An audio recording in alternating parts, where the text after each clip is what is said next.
Hi everyone, very very good morning, good afternoon, good evening. दोस्तों, आज की class के अंदर हमें अदर टाइप्स ऑफ कंपनी सीखना है और प्राइवेट कंपनी और पब्लिक कंपनी के बारे में सीखना है। तो मतलब आज की क्लास में ये वाला पर्टिकुलर चैप्टर खत्म हो जाएगा। क्लासिफिकेशन ऑफ कंपनी जो हमने स्टार्ट किया था, ये प्रॉपरली हम पढ़ चुके हैं। हमने क्या क्या पढ़ लिया अभी तक हम चैप्टर 2 हमने स्टार्ट करा था, काइंड्स ऑफ कंपनी, जिसके अंदर हमारे पास ये वाला पढ़ लिया है पार्ट, ये रह गया है, ये वाला पढ़ लिया, ये पढ़ लिया, ये भी पढ़ लिया और ये पॉइंट रह गए हैं। तो आज अदर टाइप्स ऑफ कंपनी पढ़ेंगे और on the basis of numbers of member के बेसिस पढ़ेंगे। ये भी काफी इंपॉर्टेंट है, पेपर में प्राइवेट कंपनी पब्लिक कंपनी के बारे में पूछा जाता है। तो पहले यहां से स्टार्ट करते हैं अदर टाइप्स ऑफ कंपनी में। आज चैप्टर खत्म करेंगे वाला, ठीक है। अदर टाइप्स ऑफ कंपनी में आ जाइए। अदर टाइप्स ऑफ कंपनी में सबसे पहले वर्ड आता है एसोसिएटेड कंपनी। इसके लिए मैं आपको एग्जांपल के साथ समझाने की कोशिश करता हूं कि एक एसोसिएटेड कंपनी क्या होती है।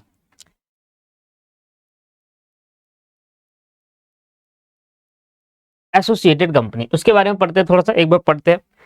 कहता है एज पर section 2(6) of the companies act 2013, associate company in relation to another company. एक कंपनी है और मेरी कंपनी इनके साथ एसोसिएटेड है, तो उसको एसोसिएटेड कंपनी कहा जाता है। अब एसोसिएटेड कंपनी कब मानी जाएगी? भाई एक कंपनी आपकी है, मेरी कंपनी आपकी कंपनी के साथ एसोसिएटेड है, ये कब माना जाएगा? तो वो मेरी कंपनी कब एसोसिएट मानी जाएगी? कहता है associated company in relation to the another company means a company in which that other company has a significant influence but which is not a subsidiary. क्या मतलब है? मान लो ये एबीसी कंपनी है, एबीसी लिमिटेड एक कंपनी है, ठीक है। एक्सवाईजेड लिमिटेड एक दूसरी कंपनी है। अब एबीसी लिमिटेड और एक्सवाईजेड लिमिटेड दो कंपनी है। एबीसी लिमिटेड के पास 20% वोटिंग राइट्स है, एक्सवाईजेड लिमिटेड के पास 20% वोटिंग राइट्स है। किसके? एबीसी लिमिटेड के। मतलब एक्सवाईजेड लिमिटेड के पास कितने परसेंट राइट है? 20% या उससे ज्यादा। तो अगर किसी कंपनी के हमारी कंपनी है, एबीसी लिमिटेड की है, हमारी कंपनी है, हमारी कंपनी के अंदर अगर किसी दूसरी कंपनी के 20% या उससे ज्यादा वोटिंग राइट्स या कंट्रोल है डिसीजन मेकिंग के अंदर, तो अगर वोटिंग राइट्स होगा तो ऑब्वियस है कंट्रोल भी आ जाएगा। दोबारा बता रहा हूं, हमारी कंपनी के अंदर अगर किसी दूसरी कंपनी ने हमारी कंपनी के 20% वोटिंग राइट्स है, तो हम कहेंगे कि हमारी कंपनी की वो एक एसोसिएटेड कंपनी है। क्या बोलेंगे? हमारी कंपनी की एक एसोसिएटेड कंपनी है। तो एबीसी लिमिटेड की एसोसिएट कंपनी हो गई एक्सवाईजेड लिमिटेड। एबीसी लिमिटेड के अंदर एक्सवाईजेड लिमिटेड के 20% या उसके ज्यादा अगर वोटिंग राइट है, 20% या उससे ज्यादा, बट अप टू 40-50 तक। क्योंकि जैसे ही वो 51% के शेयर हो जाएंगे तो एक्सवाईजेड लिमिटेड के अंदर, एक्सवाईजेड लिमिटेड ने एबीसी के लिमिटेड के 51% ज्यादा शेयर ले लिया, तो ये क्या बन जाएगी? एक तरीके की ये इसकी सब्सिडी में आ जाएगी, है ना। ये इसकी होल्डिंग बन जाएगी, क्योंकि मेजरली क्या कहते हैं, वोटिंग राइट्स के पास आ गए, इसके पास आ गए, तो सब्सिडरी नहीं होना चाहिए। उसने साफ साफ इसमें शब्द में लिखा हुआ है कि देखिए सिग्निफिकेंट इन्फ्लुएंस होना चाहिए but which is not a subsidiary of the company of that company. बस सिग्निफिकेंट इन्फ्लुएंस होना चाहिए। और सिग्निफिकेंट इन्फ्लुएंस क्या होता है? जिसमें 20% या उससे ज्यादा के वोटिंग राइट्स अगर होते हैं उसको सिग्निफिकेंट इन्फ्लुएंस कहते हैं। ये मैंने एक्सप्लेनेशन के अंदर भी लिखा हुआ है। देखिए यहां लिखा हुआ है the expression of significant influence. तो ये जो सिग्निफिकेंट इन्फ्लुएंस है, इसका मतलब क्या है? सिग्निफिकेंट इन्फ्लुएंस का मतलब है control of at least 20% of total voting power और control of participating in a business decision under an agreement.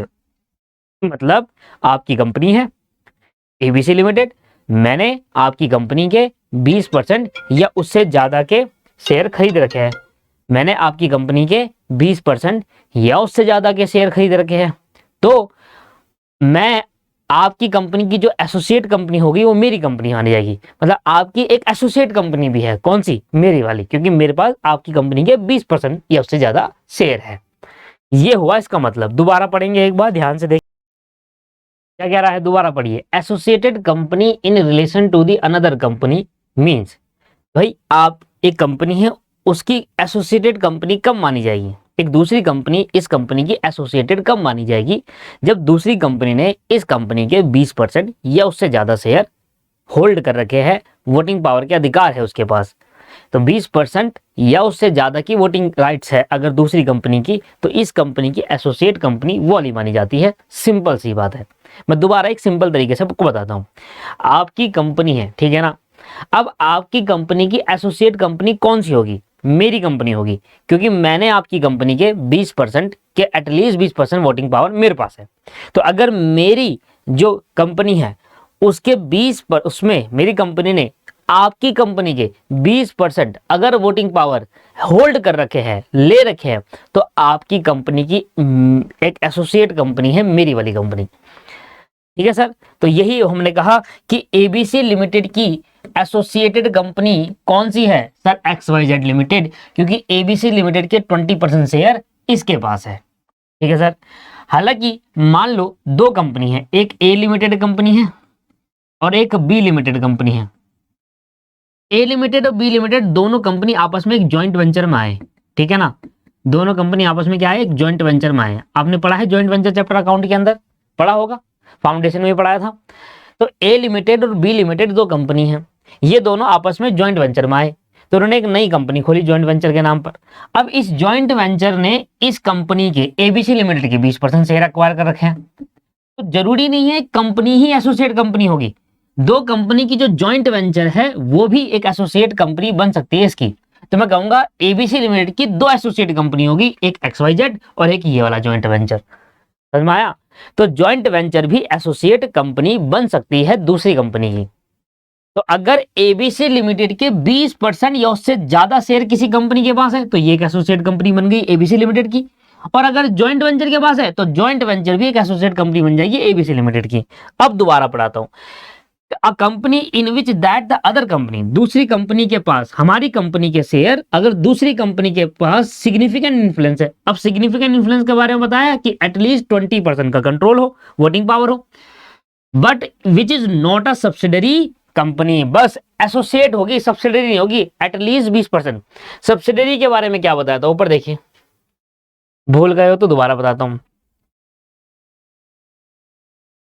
A subsidiary company in which one the another firm own more than 50% of share। तो 20% या उससे ज्यादा तो बोल रहा हूं, पर मैक्स टू मैक्स 50 तक रहेगा। अगर जैसी 50% के अपर पहुंच गई सब्सिडी बन जाएगी, वो नहीं चाहिए सर। मोर देन 50% में सब्सिडरी में कन्वर्ट हो जाती है, पर सब्सिडरी नहीं होनी चाहिए। हम कह सकते हैं 20% से 50% तक हो वोटिंग पावर, तो वो एसोसिएट कंपनी, उससे बात होगी तो सब्सिडरी में या होल्डिंग में कन्वर्ट हो जाएगी। राइट? चलिए, तो यहां पर नॉट अ सब्सिडरी होना चाहिए, नॉट ए सब्सिडरी। फिर क्या रहा है? Of company having A influence and include a joint venture company also. अगर किसी जॉइंट वेंचर ने हमारी कंपनी के 20% शेयर लिख रखे तो हम कहेंगे जॉइंट वेंचर भी हमारी एक एसोसिएट कंपनी मानी जाएगी। माया सिंपल है।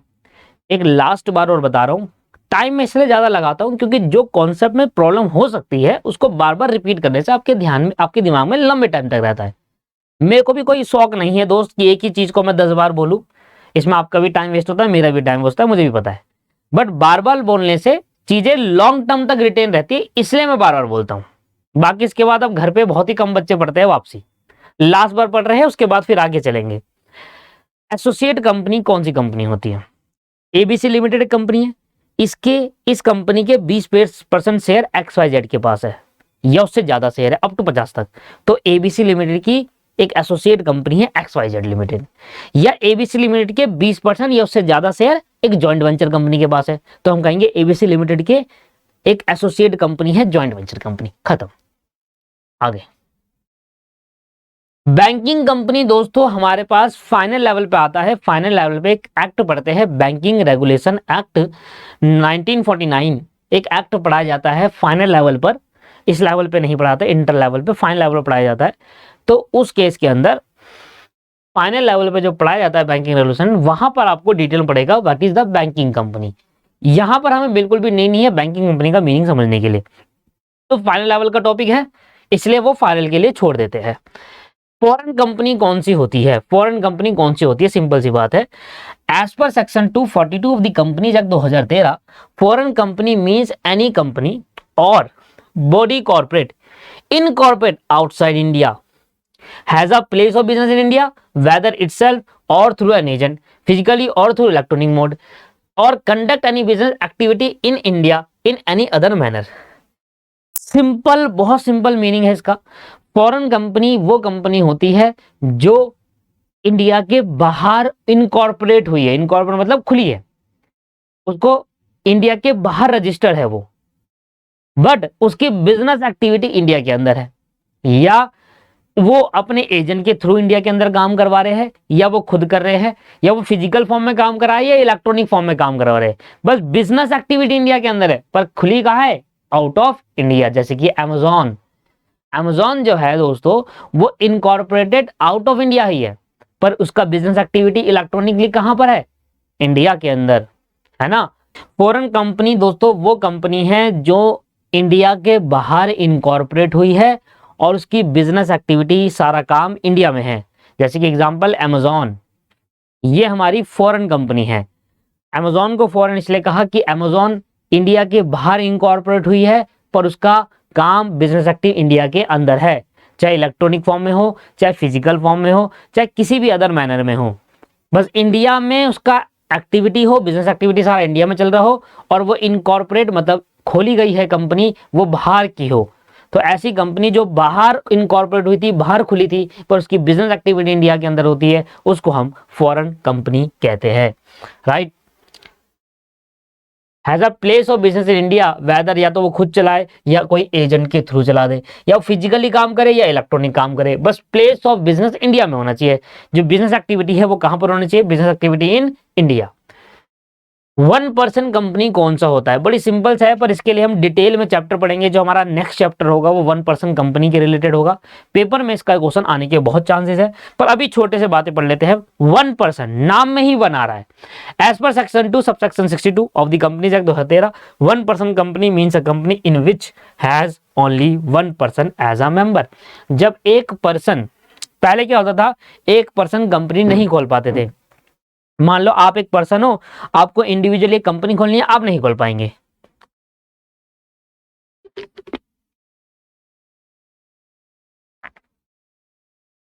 बट नई अमेंडमेंट लाया 2013 कंपनी एक्ट में आया और 1% कंपनी का मतलब हुआ जब एक पर्सन एज अ मेंबर बनकर अपनी ही कंपनी खोलना चाहता है।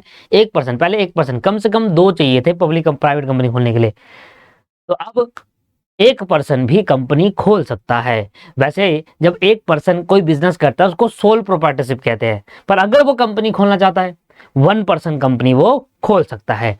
तो नाम के अंदर ही क्या है? 1% कंपनी, 1% वाली कंपनी जिसके अंदर 1% वही ओनर होगा और 100% शेयर उसी पर्सन के पास होंगे और वो अपनी कंपनी खोल सकता है।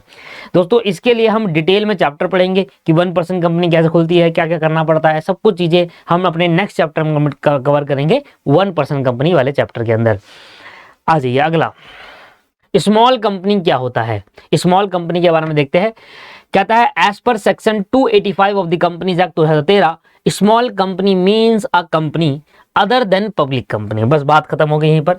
स्मॉल कंपनी वो कंपनी है जो पब्लिक कंपनी नहीं है, मतलब स्मॉल कंपनी भी प्राइवेट कंपनी ही होती है, पब्लिक नहीं होती, क्योंकि यहाँ पर लाग दिया है स्मॉल कंपनी। आप कहीं दिमाग में आए सर स्मॉल कंपनी प्राइवेट भी हो सकती है पब्लिक भी हो सकती है, नहीं होगा। स्मॉल कंपनी सिर्फ और सिर्फ प्राइवेट कंपनी ही हो सकती है। हम किसी प्राइवेट कंपनी कब स्मॉल कंपनी कहेंगे? एक प्राइवेट कंपनी है और एक पब्लिक कंपनी है। किस प्राइवेट कंपनी को हम स्मॉल कंपनी कहते हैं? पब्लिक कंपनी कभी भी स्मॉल कंपनी नहीं होती, राइट। पहली बात आपके दिमाग में आ गई कि कोई भी कंपनी जो पब्लिक है, पब्लिक कंपनी, वो कभी स्मॉल कंपनी नहीं हो सकती। स्मॉल कंपनी सिर्फ और सिर्फ प्राइवेट कंपनी ही हो सकती है।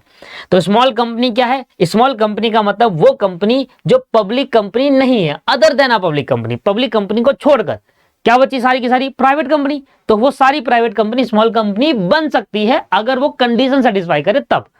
ऐसे नहीं कि जितनी भी इंडिया के अंदर प्राइवेट कंपनी है वो सारी की सारी स्मॉल कंपनी है, नहीं।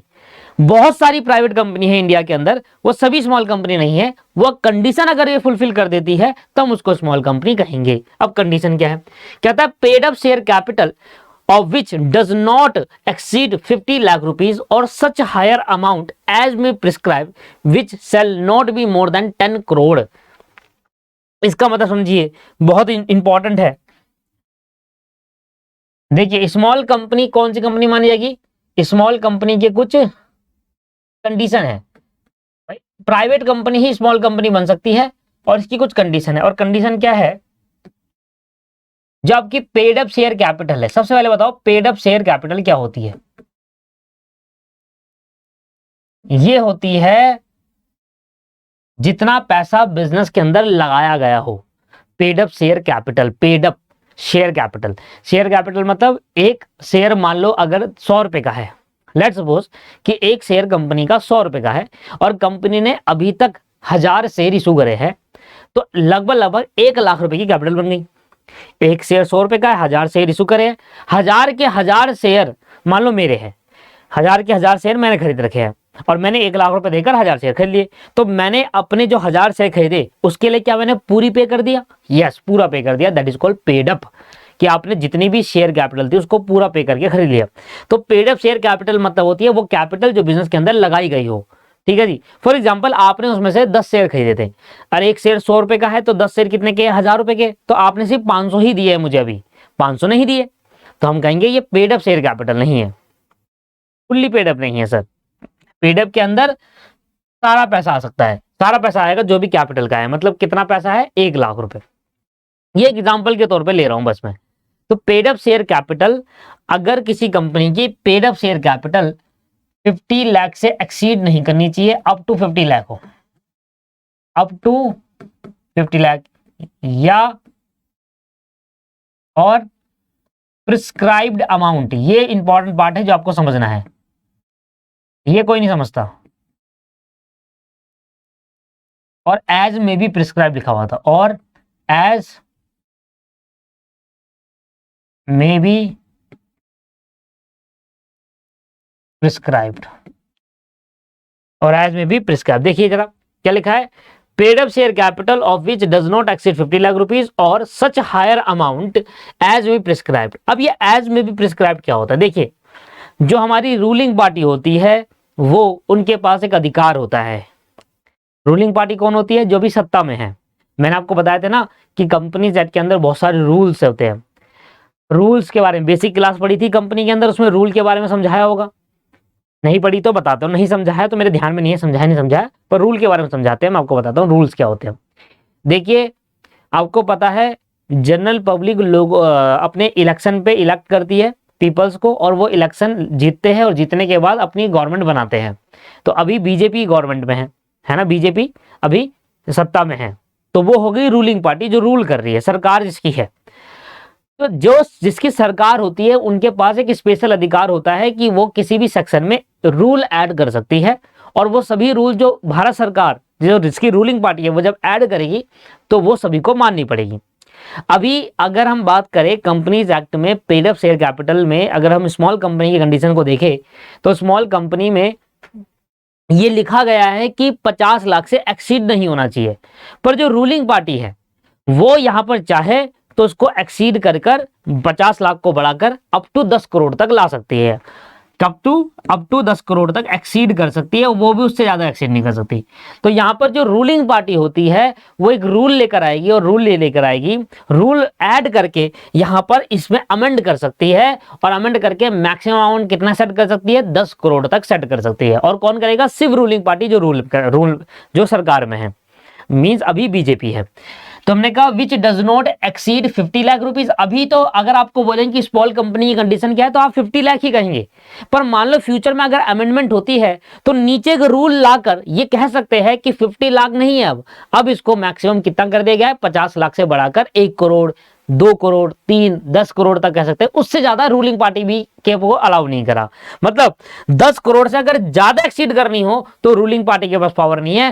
एज में भी प्रिस्क्राइब्ड जहां लिखा होता है वहां रूलिंग पार्टी अपने रूल लाकर उसको अमेंड कर सकती है बिना किसी लोकसभा राज्यसभा में बिल पास करे।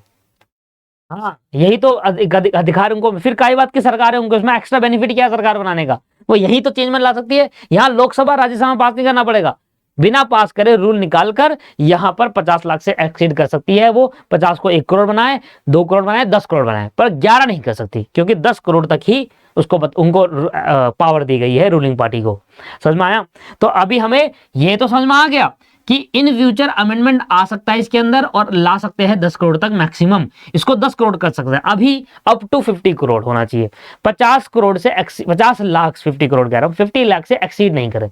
तो अगर आपकी पेड अप शेयर कैपिटल, किसी भी प्राइवेट कंपनी की paid up share capital 50 lakh है तो वो स्मॉल कंपनी मानी जाएगी। बट एक और कंडीशन है, कंडीशन क्या है?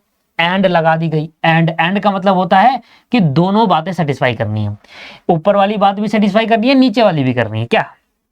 टर्नओवर ऑफ दी, टर्नओवर का मतलब होता है sale of which as per the last profit and loss account, पिछले साल जो प्रॉफिट एंड लॉस अकाउंट बनाया था वहां पर ट्रेडिंग अकाउंट में जो सेल डाली वो सेल कितनी थी, immediately preceding financial year does not exceed 2 crore rupees और such higher amount as we prescribe। फिर आगे रूलिंग पार्टी वाला कि अगर अभी तो कंडीशन क्या है 2 करोड़ कि हाँ आपके टर्नओवर जो है, अब टर्नओवर कितना है? प्रीवियस ईयर का जो टर्नओवर है वो कितना होना चाहिए? अप टू 2 करोड़ होना चाहिए। अगर रूलिंग पार्टी चाहे इस 2 करोड़ को चेंज करके मोर देन 100 करोड़ तक नहीं ला सकती, 100 करोड़ से जाती है। कहता है एज में इसका which shall not be exceed more than 100 crore. मतलब अगर रूलिंग पार्टी चाहे इस 2 करोड़ को चेंज करके 100 करोड़ तक सेट कर सकती है। 100 करोड़ से अगर ऊपर सेट करना हो तो लोकसभा राज्यसभा में बिल पास कराना पड़ेगा। 100 करोड़ तक सेट करना हो तो बिल पास करने की जरूरत नहीं है, सीधा सीधा रूलिंग पार्टी कर सकती है। तो कंडीशन क्या है? एंड लगा दिया। एंड का मतलब क्या होता है? प्लस। प्लस का मतलब क्या हो गया? ये और ये दोनों सेटिस्फाई होगी तभी उस प्राइवेट कंपनी को स्मॉल कंपनी माना जाएगा। सुनो ध्यान से, कोई भी प्राइवेट कंपनी, क्योंकि पब्लिक कंपनी कभी स्मॉल कंपनी नहीं हो सकती, क्योंकि पहली लाइन में लिख दिया अ कंपनी स्मॉल कंपनी तभी होगी जो अदर देन पब्लिक कंपनी होगी। तो जितने भी प्राइवेट कंपनी है वो उन प्राइवेट कंपनी को स्मॉल कंपनी तब कहा जाएगा जब 2 कंडीशन सेटिस्फाई होगी। एक तो paid up share capital 50 lakh से एक्सीड नहीं करना चाहिए, और साथ में पिछले साल, इस साल आप खड़े हो, इसके प्रीसीडिंग ईयर में, पिछले फाइनेंशियल ईयर में आपकी सेल कितनी थी, आपकी टर्नओवर कितनी थी। अगर वो 2 करोड़ से एक्सीड नहीं कर रही और 50 लाख से कम आपकी पेड अप शेयर कैपिटल है करंट ईयर में, तो हम उस केस के अंदर उसको स्मॉल कंपनी कहेंगे। 2 इंपॉर्टेंट बात है, एमसीक्यू के शॉर्ट नोट में पूछता है, सॉरी पेपर में एक शॉर्ट नोट का क्वेश्चन आता है, 4 नंबर का वो क्वेश्चन होता है, उसमें पूछता है व्हाट इज स्मॉल कंपनी। तो 2 बातें लिखिएगा, small company other than public company होगी। Small company means which is other than public company. जितनी भी प्राइवेट कंपनी है वो स्मॉल कंपनी तभी बन पाएगी जब वो 2 कंडीशन सेटिस्फाई करेगी। Paid up share capital 50 lakh से एक्सीड नहीं करना चाहिए, और प्रीसीडिंग फाइनेंशियल ईयर का जो टर्नओवर है, जिस साल आप खड़े हो उस साल के जस्ट पीछे वाला फाइनेंशियल ईयर देखना। उस प्रीवियस फाइनेंशियल ईयर में जो सेल थी, जो टर्नओवर था, अगर वो 2 करोड़ से एक्सीड नहीं कर रहा और करंट ईयर की paid up share capital 50 lakh से एक्सीड नहीं कर रही, तो ऐसे केस के अंदर वो प्राइवेट कंपनी स्मॉल कंपनी बन जाएगी। एग्जांपल, मैं आपको एग्जांपल देता हूं। एक प्राइवेट कंपनी है, उसका जो पेड अप शेयर कैपिटल है वो है सर 10 लाख रुपए, और जो प्रीवियस ईयर का टर्नओवर है, वो है सर 1 करोड़ रुपए। तो क्या ये प्राइवेट कंपनी स्मॉल कंपनी है? क्या ये प्राइवेट कंपनी स्मॉल कंपनी है? यस। कैसे ले लेंगे? एक और प्राइवेट कंपनी है, अगर paid up share capital 40 lakh है और प्रीवियस ईयर का जो टर्नओवर है वो 2.5 करोड़ है, क्या ये प्राइवेट कंपनी स्मॉल कंपनी है? नहीं सर, क्योंकि दोनों कंडीशन सेटिस्फाई होनी चाहिए, इसमें एक ही हुई है। दोबारा क्वेश्चन ले लेते हैं। प्राइवेट कंपनी है, पेड अप शेयर कैपिटल है सर 60 लाख, और प्रीवियस ईयर का जो टर्नओवर है वो है सर 1.5 करोड़। क्या ये प्राइवेट कंपनी है? नहीं, दोनों कंडीशन सेटिस्फाई। ये है 50 लाख से कम होना चाहिए, 2 करोड़ से कम होना चाहिए, 50 लाख से कम, 2 करोड़ से कम होना चाहिए, तब वो प्राइवेट कंपनी स्मॉल कंपनी बनेगी। This is the small company, definition of small company. ये हमारी स्मॉल कंपनी की डेफिनेशन है। समझ में आ गया ना। नीचे क्या कह रहा है, provided that nothing in this close shall be apply. कहता है ऊपर जो आपको दो क्लॉज दे रखे हैं ना, क्लॉज 1 और क्लॉज 2, ये दोनों क्लॉज, ये कंडीशन कहां अप्लाई नहीं होगी, अ होल्डिंग कंपनी और अ सब्सिडरी कंपनी। देखिए अगर कोई प्राइवेट कंपनी, होल्डिंग कंपनी या सब्सिडरी कंपनी है तो उनमें ये दो क्लॉज अप्लाई नहीं होगा। B, a company registered under section 8, section 8 में जो कंपनी रजिस्टर्ड हुई जो की होती है एनपीओ, तो उन पे ये वाला रूल अप्लाई नहीं होगा। और साथ में कंपनी और body corporate govern by any special act, कोई भी ऐसी कंपनी जो और बॉडी कॉर्पोरेट जो स्पेशल एक्ट से बनी है, जैसे कि LIC, ICAI, ICMAI, ये सर क्या से बनी है, स्पेशल एक्ट से बनी हुई है। तो स्पेशल एक्ट से जो कंपनी या बॉडी कॉर्पोरेट है उन पे अप्लाई नहीं होगा। सुनो अब मैं प्राइवेट कंपनी की पूरी डेफिनेशन आपको दिखाता हूं। देखिए sorry, small company, small company क्या होगी, स्मॉल कंपनी कौन कौन सी नहीं होगी, सबसे स्मॉल कंपनी कौन कौन सी नहीं होगी, पहले तो ये लिखो कौन कौन सी होगी ही नहीं। पहला, स्मॉल कंपनी, पब्लिक कंपनी कभी स्मॉल कंपनी नहीं हो सकती, ठीक है। सब्सिडरी कंपनी कभी स्मॉल कंपनी नहीं होगी, होल्डिंग कंपनी कभी स्मॉल कंपनी नहीं होगी। तीसरा, ऐसी कंपनी या बॉडी कॉर्पोरेट जो स्पेशल एक्ट से बनी हो वो स्मॉल कंपनी नहीं होगी। तो स्मॉल कंपनी, ये चार तो स्मॉल कंपनी हो ही नहीं सकती, इन पे वो दो सेक्शन अप्लाई होंगे नहीं। Public company, holding company, subsidiary company और ऐसी कंपनी जो स्पेशल एक्ट से बनी है, ICAI, ICMAI हमारे जो इंस्टीट्यूट है वो स्पेशल एक्ट से गवर्न हो रखे हैं, आपकी बुक में फ्रंट पेज पे लिखा हुआ है।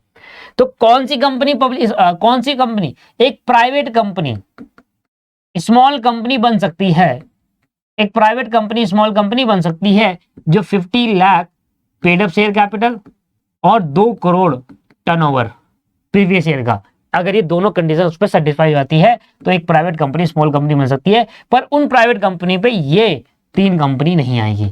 मतलब ये जो 2 क्लॉज आपको बताया ना, ये 2 क्लॉज इन तीनों कंपनी पे अप्लाई ही नहीं होंगे। मतलब सब्सिडरी, होल्डिंग, स्पेशल एक्ट से बनी हुई कंपनी और पब्लिक कंपनी, ये स्मॉल कंपनी होगी नहीं, चाहे पब्लिक है चाहे प्राइवेट है। बाकी इनको छोड़ के जितनी भी कंपनी है उन सब में कंडीशन सेटिस्फाई करो, जब ये कंडीशन सेटिस्फाई होगी तब वो बनेगी स्मॉल कंपनी। तो मतलब ये याद रखना कि पब्लिक कंपनी, सब्सिडरी, होल्डिंग और स्पेशल एक्ट वाली कंपनी कभी भी प्राइवेट स्मॉल कंपनी होगी ही नहीं। इनके अलावा जितनी भी कंपनी है वो सारी बची हुई प्राइवेट है।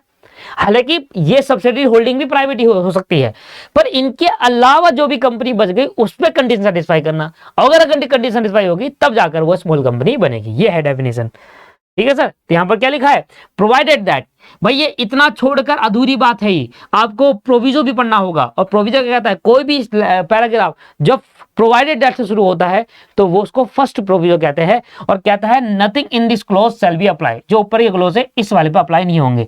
मतलब ये जो कंडीशन है, दो कंडीशन, वो होल्डिंग कंपनी, सब्सिडरी कंपनी, एक और भूल गया मैं, सेक्शन 8 कंपनी। सेक्शन 8 कंपनी कौन सी होती है, एक और भूल गया, 5 कंपनी, सेक्शन 8 कंपनी, ये एनजीओ वगैरह आगे जाके पढ़ेंगे इसके बारे में। सेक्शन 8 कंपनी जो एनपीओ होती है, एनजीओ होती है, उनको सेक्शन 8 कंपनी में कवर करा जाता है। 5 कंपनी स्मॉल कंपनी बनेगी ही नहीं, पूरा डेफिनेशन लिख कर आना है। देखिए कौन कौन सी है, एक तो पब्लिक कंपनी कभी स्मॉल कंपनी नहीं हो सकती, दूसरी सब्सिडरी कंपनी नहीं हो सकती, होल्डिंग कंपनी नहीं हो सकती, बॉडी कॉर्पोरेट जो स्पेशल एक्ट से बनी है वो नहीं हो सकती, और सेक्शन 8 कंपनी स्मॉल कंपनी नहीं हो सकती। तो 5 कंपनी स्मॉल कंपनी के क्लोज, स्मॉल कंपनी की कंडीशन अप्लाई ही नहीं होगी उन 5 कंपनी में। इनके अलावा जो कंपनी बन जाएगी, जो कंपनी बची, इनके अलावा, इन 5 के अलावा जितनी भी कंपनी बची है उसमें चेक करना क्या paid up share capital 50 lakh और टर्नओवर पिछले साल का 2 करोड़ से कम है या उतने तक है, तो फिर वो प्राइवेट कंपनी स्मॉल कंपनी होगी। मतलब इन कंपनी को छोड़कर बाकी सभी कंपनी में वो क्लॉज लगाए जाएंगे 50 लाख और 2 करोड़ वाला। उसके बाद डिसाइड होगा कि अगर दोनों कंडीशन सेटिस्फाई हो रही है तब मैं कहूंगा वो स्मॉल कंपनी है। एग्जांपल देता हूं, मान लो अगर ये वाली प्राइवेट कंपनी होती सेक्शन 8 कंपनी, अगर मान लो ये प्राइवेट कंपनी सेक्शन 8 कंपनी वाली होती, सेक्शन 8 नहीं छोड़ो, मान लो ये होती आपकी बॉडी कॉर्पोरेट स्पेशल एक्ट से बनी हुई, तो चले भले ही कंडीशन सेटिस्फाई हो तब भी ये स्मॉल कंपनी नहीं मानी जाती, ठीक है ना, क्योंकि वो साफ साफ मना कर दिया गया है कि वो 2 क्लॉज इन 5 कंपनी में लगेंगे नहीं। पब्लिक, सब्सिडरी, होल्डिंग, सेक्शन 8 और स्पेशल एक्ट वाली कंपनी। खत्म हो गया सर स्मॉल कंपनी की डेफिनेशन। ये इंपॉर्टेंट है, डेफिनेशन बहुत इंपॉर्टेंट है। ये कई बार पेपर में शॉर्ट नोट में 4 नंबर पूछी गई है, what is small. Section 8 company क्या होता है, वही एनपीओ एनजीओ वाली कंपनी, जिसको मैं आगे डिस्कस करूंगा। इसका एक चैप्टर है छोटा सा, वो भी करेंगे। अब आ जाओ यहाँ पर डोरमेंट कंपनी। एक आ गया डोरमेंट कंपनी, एक आ गया producer company, investment company, statutory company और इनएक्टिव कंपनी। इनएक्टिव कंपनी और dormant company one of the same thing, ठीक है sir. Inactive company, dormant company क्या होती है, डोरमेंट कंपनी के बारे में एक बार हम इस पे चर्चा। अब पढ़िए डोरमेंट कंपनी क्या होती है। Section 455 of the companies act, where a company is formed and registrar under this act. Under this act का मतलब companies act 2013, for a future project और to hold an asset or intellectual property and has no significant accounting transaction, such company or an inactive company may make an application to registrar in such manner as may be prescribed for obtaining the status of a dormant company। क्या मतलब, देखिए मान लो मेरे को एक आज property खरीदनी है, वो प्रॉपर्टी मुझे अपने बिजनेस के लिए, बिजनेस के नाम पर खरीदनी है। आपको पता है कंपनी के नाम पर प्रॉपर्टी खरीदी बेची जा सकती है, क्योंकि कंपनी एक सेपरेट लीगल एंटिटी है, राइट। तो मान लो मुझे आज एक प्रॉपर्टी खरीदनी है, पर कंपनी के नाम पर खरीदनी है, अपने नाम पर नहीं, कंपनी के नाम पर खरीदनी है। बट मैं अभी वो कंपनी चलाना नहीं चाहता, कंपनी में 1 साल बाद चलाना चाहता हूं, है ना। मैंने आज एक कंपनी खोली, ठीक है, एबीसी लिमिटेड नाम की एक कंपनी खोली, प्राइवेट लिमिटेड। अब मैं चाह रहा हूं कि इस एबीसी प्राइवेट लिमिटेड नाम की जो मैंने आज कंपनी खोली है, इस कंपनी को मैं चलाना नहीं चाहता, पर इस कंपनी के नाम पे एक प्रॉपर्टी होल्ड करना चाहता हूं, एक एसेट होल्ड करना चाहता हूं। इन फ्यूचर जब भी मैं कंपनी चलाने के लिए रेडी रहूंगा, मैं एबल हो जाऊंगा कि मैं आप कंपनी चलाना हूं। फॉर एग्जाम्पल मेरे को कहीं पर एमबीए करने जानी है, मैंने एक एमबीए का कोर्स कर रहा हूं, वो 1 साल में खत्म हो जाएगा, पर मैं चाह रहा हूं कि जो प्रॉपर्टी है ये कंपनी के नाम पर ले लूं अभी, और 1 साल बाद इस प्रॉपर्टी पे मैं काम करने लगूं। तो ऐसा हो सकता है क्या? हाँ, हो सकता है। देखिए जब भी आप किसी कंपनी को इनकॉर्पोरेट करोगे, इनकॉर्पोरेशन वाले चैप्टर में बताऊंगा कि कैसे कंपनी इनकॉर्पोरेट होती है, पर अभी एक छोटा सा पॉइंट समझ लो। जब भी कोई कंपनी इनकॉर्पोरेट होती है ना दोस्तों, उसको जाना पड़ता है आरओसी, रजिस्ट्रार ऑफ कंपनी के पास जाना पड़ता है, वहां जाके कंपनी इनकॉर्पोरेट होती है। कैसे होगी, क्या प्रोसेस है, आगे इनकॉर्पोरेशन का एक चैप्टर आएगा, वहां समझाऊंगा। अभी के लिए समझो, अगर आपको एक कंपनी खोलनी है तो आपको कहां जाना होगा, आरओसी के पास जाना होगा, रजिस्ट्रार ऑफ कंपनी, वहां जाकर आप अपनी कंपनी इनकॉर्पोरेट कर सकते हैं।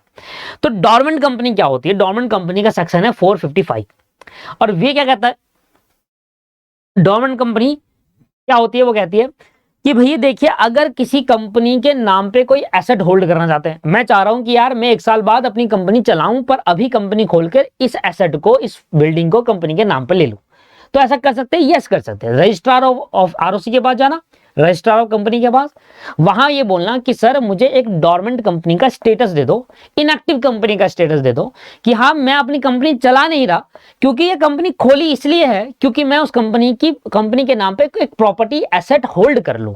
इंटेलेक्चुअल प्रॉपर्टी क्या होता है?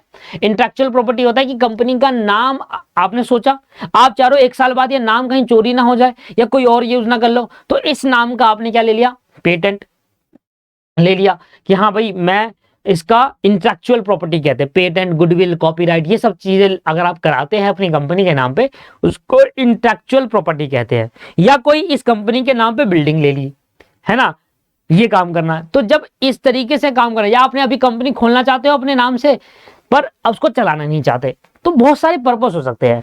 कंपनी के नाम पे एसेट ले सकता हूं मैं, पर उस कंपनी को भी चला नहीं चाहता, बस एसेट खरीद के रख लूं। इंटेलेक्चुअल प्रॉपर्टी, पेटेंट वेटेंट, कॉपीराइट, गुडविल तो बाद में क्रिएट होगी, पेटेंट ले लूं कंपनी के नाम का, ट्रेडमार्क ले लूं, कोई मेरा नाम यूज ना कर पाए, है ना, कोई चुरा ना पाए, बाद में कोई यूज ना कर पाए, तो इसलिए आपने कंपनी खोली। या कंपनी खोली पर आप चलाना नहीं चाहते, उसको होल्ड करना चाहते हो, तो ऐसे केस के अंदर क्या करा जाएगा, ऐसे केस के अंदर क्या करा जाएगा, तो आप आरओसी के पास जाना, आरओसी से कहना कि सर देखिए अभी मैं अपनी कंपनी खोलना चाहता हूं, बट उसको मैं चला नहीं चाहता, मेरे को ना एक स्टेटस दे दो कि मेरी कंपनी अभी इनएक्टिव नेचर में है, एक्टिव नहीं कर रहा, मैं उसको चला नहीं रहा, कोई भी ट्रांजैक्शन नहीं करूंगा उससे, कोई भी डील नहीं करूंगा, है ना। बस मैं इसलिए खरीद रहा हूँ क्योंकि मुझे प्रॉपर्टी खरीदनी है या कोई एसेट्स खरीदनी है, इंटेलेक्चुअल प्रॉपर्टी पेटेंट वगैरह कराना नाम का, ये सब करना है, या फिर मुझे कोई एसेट खरीदनी है कंपनी के नाम पे, इसलिए मैं उसको खोल रहा हूँ आज। मैं चलाने का पर्पज मेरा 1 साल बाद का है, तो 1 साल तक के लिए मुझे डोरमेंट कंपनी का स्टेटस दे दो।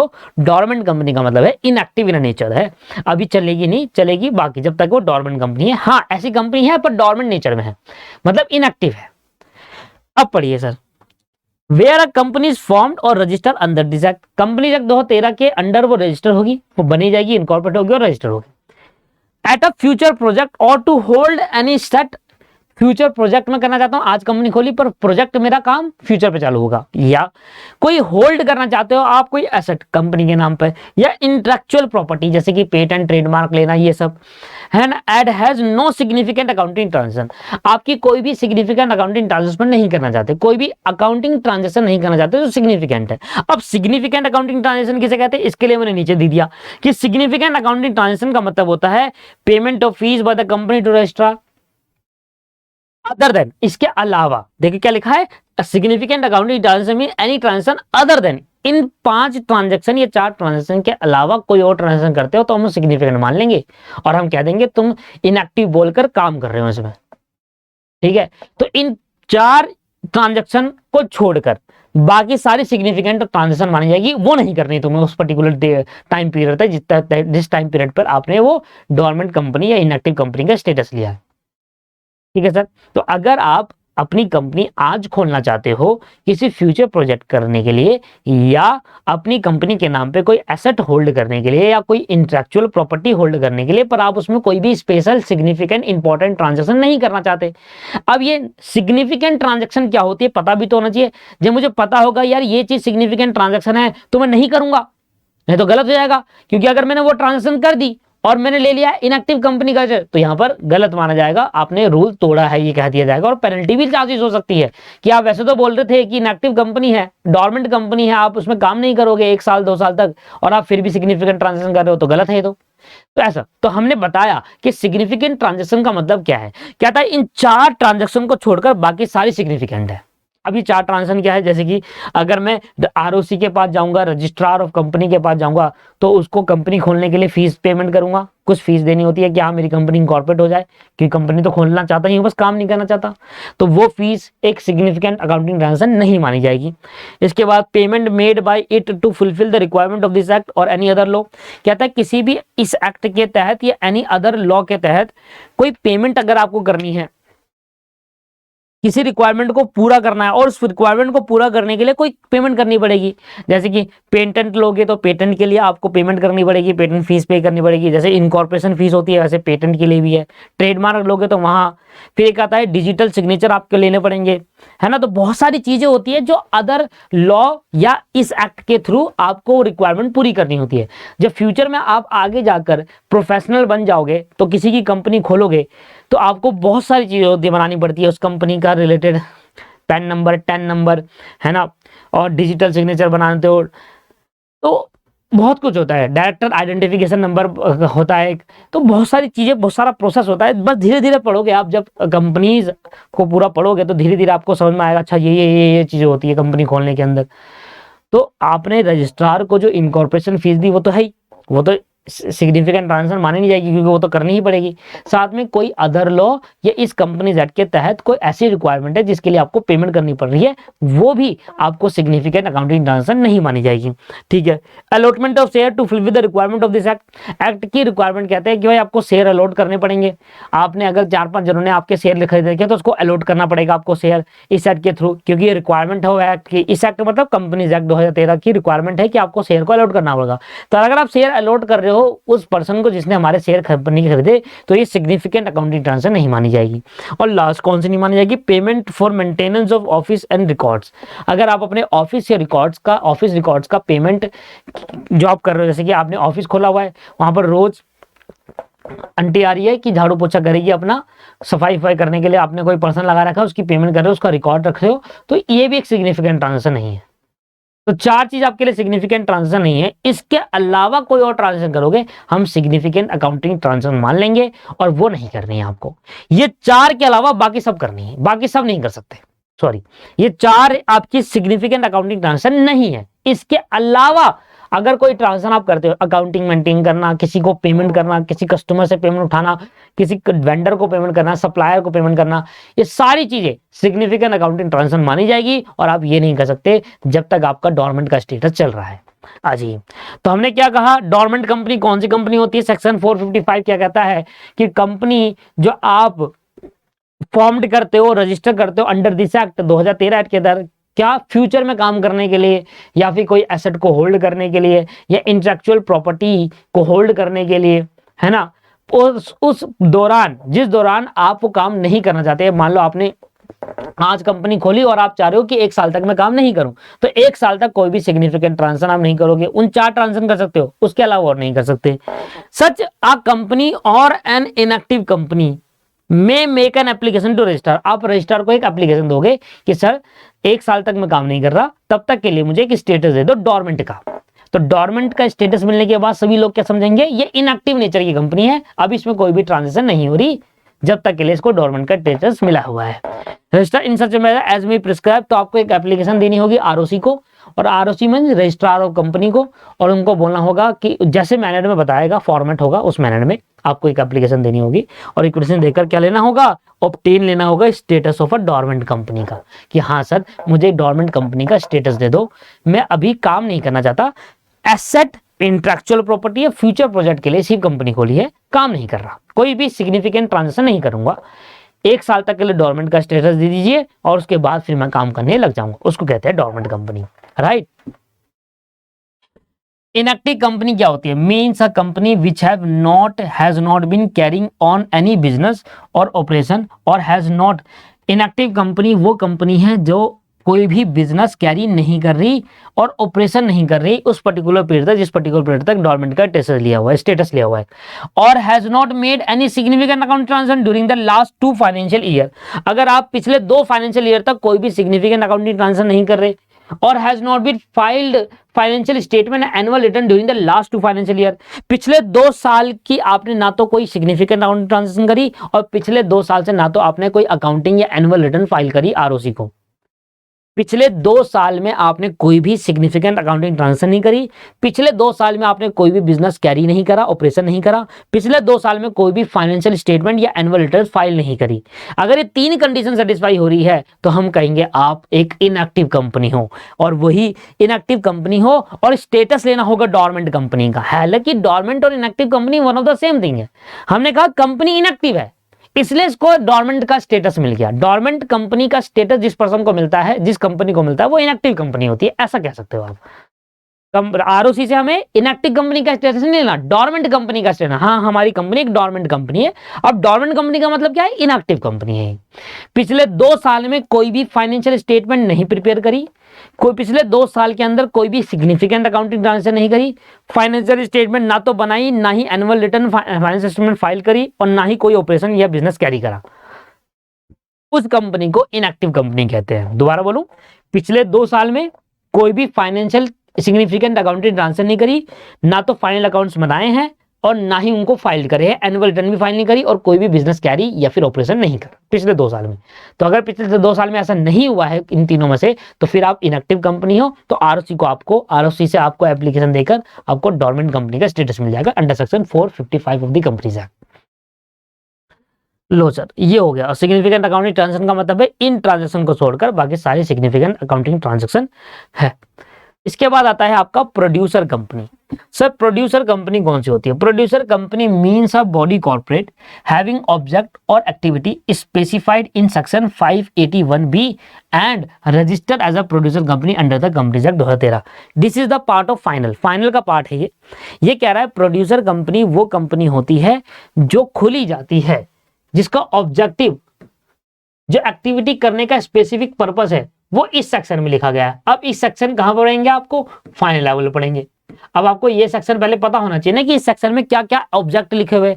तो इस सेक्शन में सिंपल सी बात है, अभी के लिए आपको क्या सीखना है इस लेवल के लिए, कि सेक्शन 581B के अंदर जो भी एक्टिविटी या जो भी ऑब्जेक्ट लिखा है, उस ऑब्जेक्ट एक्टिविटी को करने के लिए आप जो कंपनी खोलते हो, और किस कंपनी किसके नाम से रजिस्टर करते हो? एज अ प्रोड्यूसर कंपनी के नाम पर रजिस्टर करते हो, register as a producer company under this act, तो उसको हम प्रोड्यूसर कंपनी खोला जाता है। तो प्रोड्यूसर कंपनी वो कंपनी होती है जब आरओसी के पास आप कहते हो कि मुझे प्रोड्यूसर कंपनी खोलनी है, उसके लिए रजिस्ट्रेशन कराना है और मैं सेक्शन 581 बी के जितने भी ऑब्जेक्ट एक्टिविटी उनमें से पूरा करना चाहता हूं, उसको फुलफिल, या ऑब्जेक्ट हमारा वो है जो ऑब्जेक्ट इस सेक्शन में लिखा गया है, तो वो आपका प्रोड्यूसर कंपनी माना जाता है।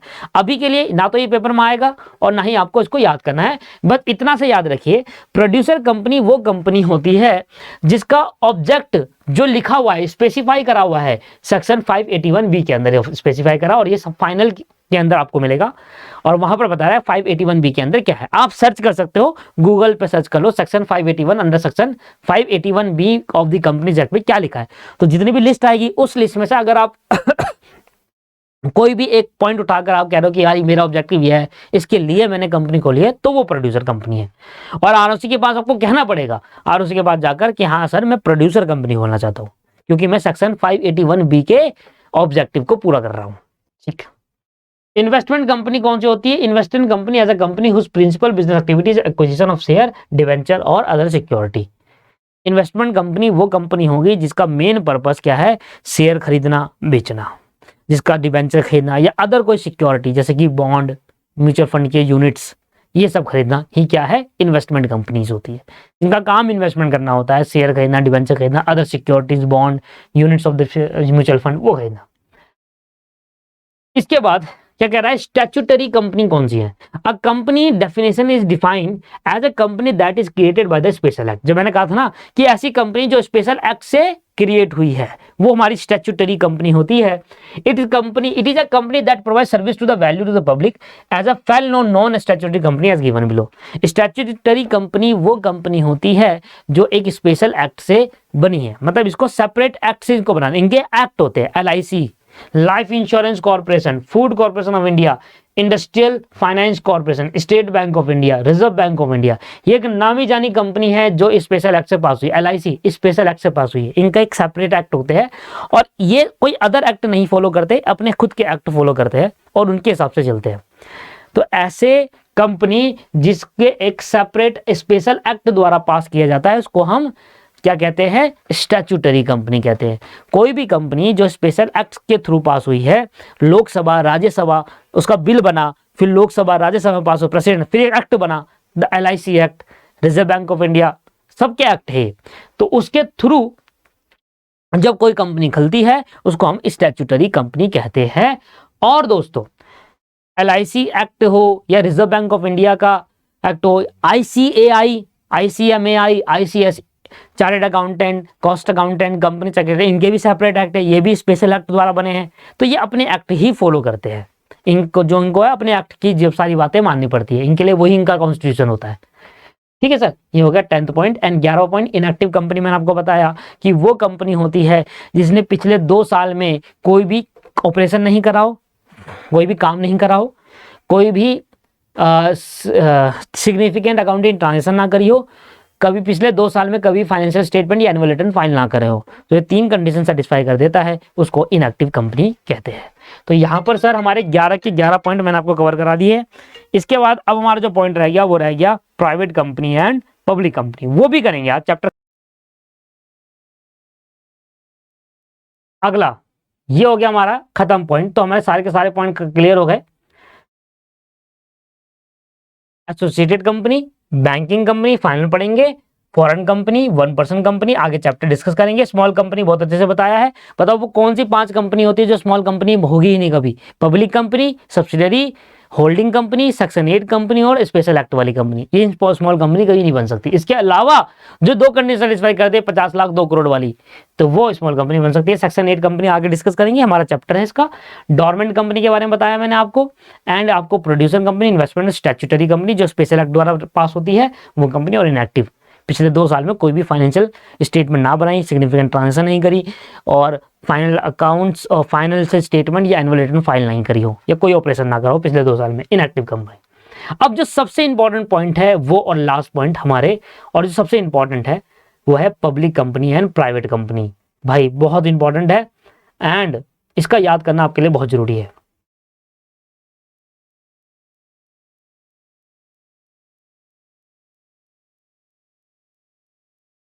अगर मैं पब्लिक कंपनी के बारे में कहूं, पहले पब्लिक पढ़ेंगे फिर प्राइवेट पढ़ेंगे, ठीक है ना, सॉरी पहले पब्लिक को देखते हैं क्या लिखा है पब्लिक में, पढ़ेंगे पर प्राइवेट ही। कहता है section 2 subsection 71 of the companies act 2013 mention that a public company means a company which is not a private company. खत्म। पब्लिक कंपनी वो कंपनी होती है जो प्राइवेट कंपनी नहीं होती। तो मतलब मुझे पता चल जाएगा कौन कौन सी प्राइवेट कंपनी है, तो बता दूंगा कि ये प्राइवेट है, अगर ये प्राइवेट नहीं है तो फिर पब्लिक है।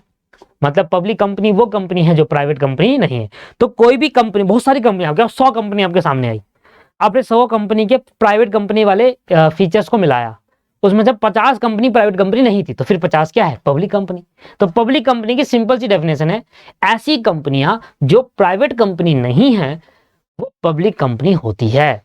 And having a minimum paid share capital as me prescribed, having a minimum paid up share capital as me prescribe. अब जो प्रिस्क्राइब करा हो, और ये प्रिस्क्राइब कौन करेगा? रूलिंग पार्टी करेगी। जहां जहां पर लिखा है ना एज मे बी प्रिस्क्राइब, यहां पर पावर किसके पास होती है? रूलिंग पार्टी के पास होती है, कि वो सत्ता पे जाकर चेक करे कि कौन सा यहां पर अमाउंट आना चाहिए, एज मे प्रिस्क्राइब में वो अमाउंट होगा।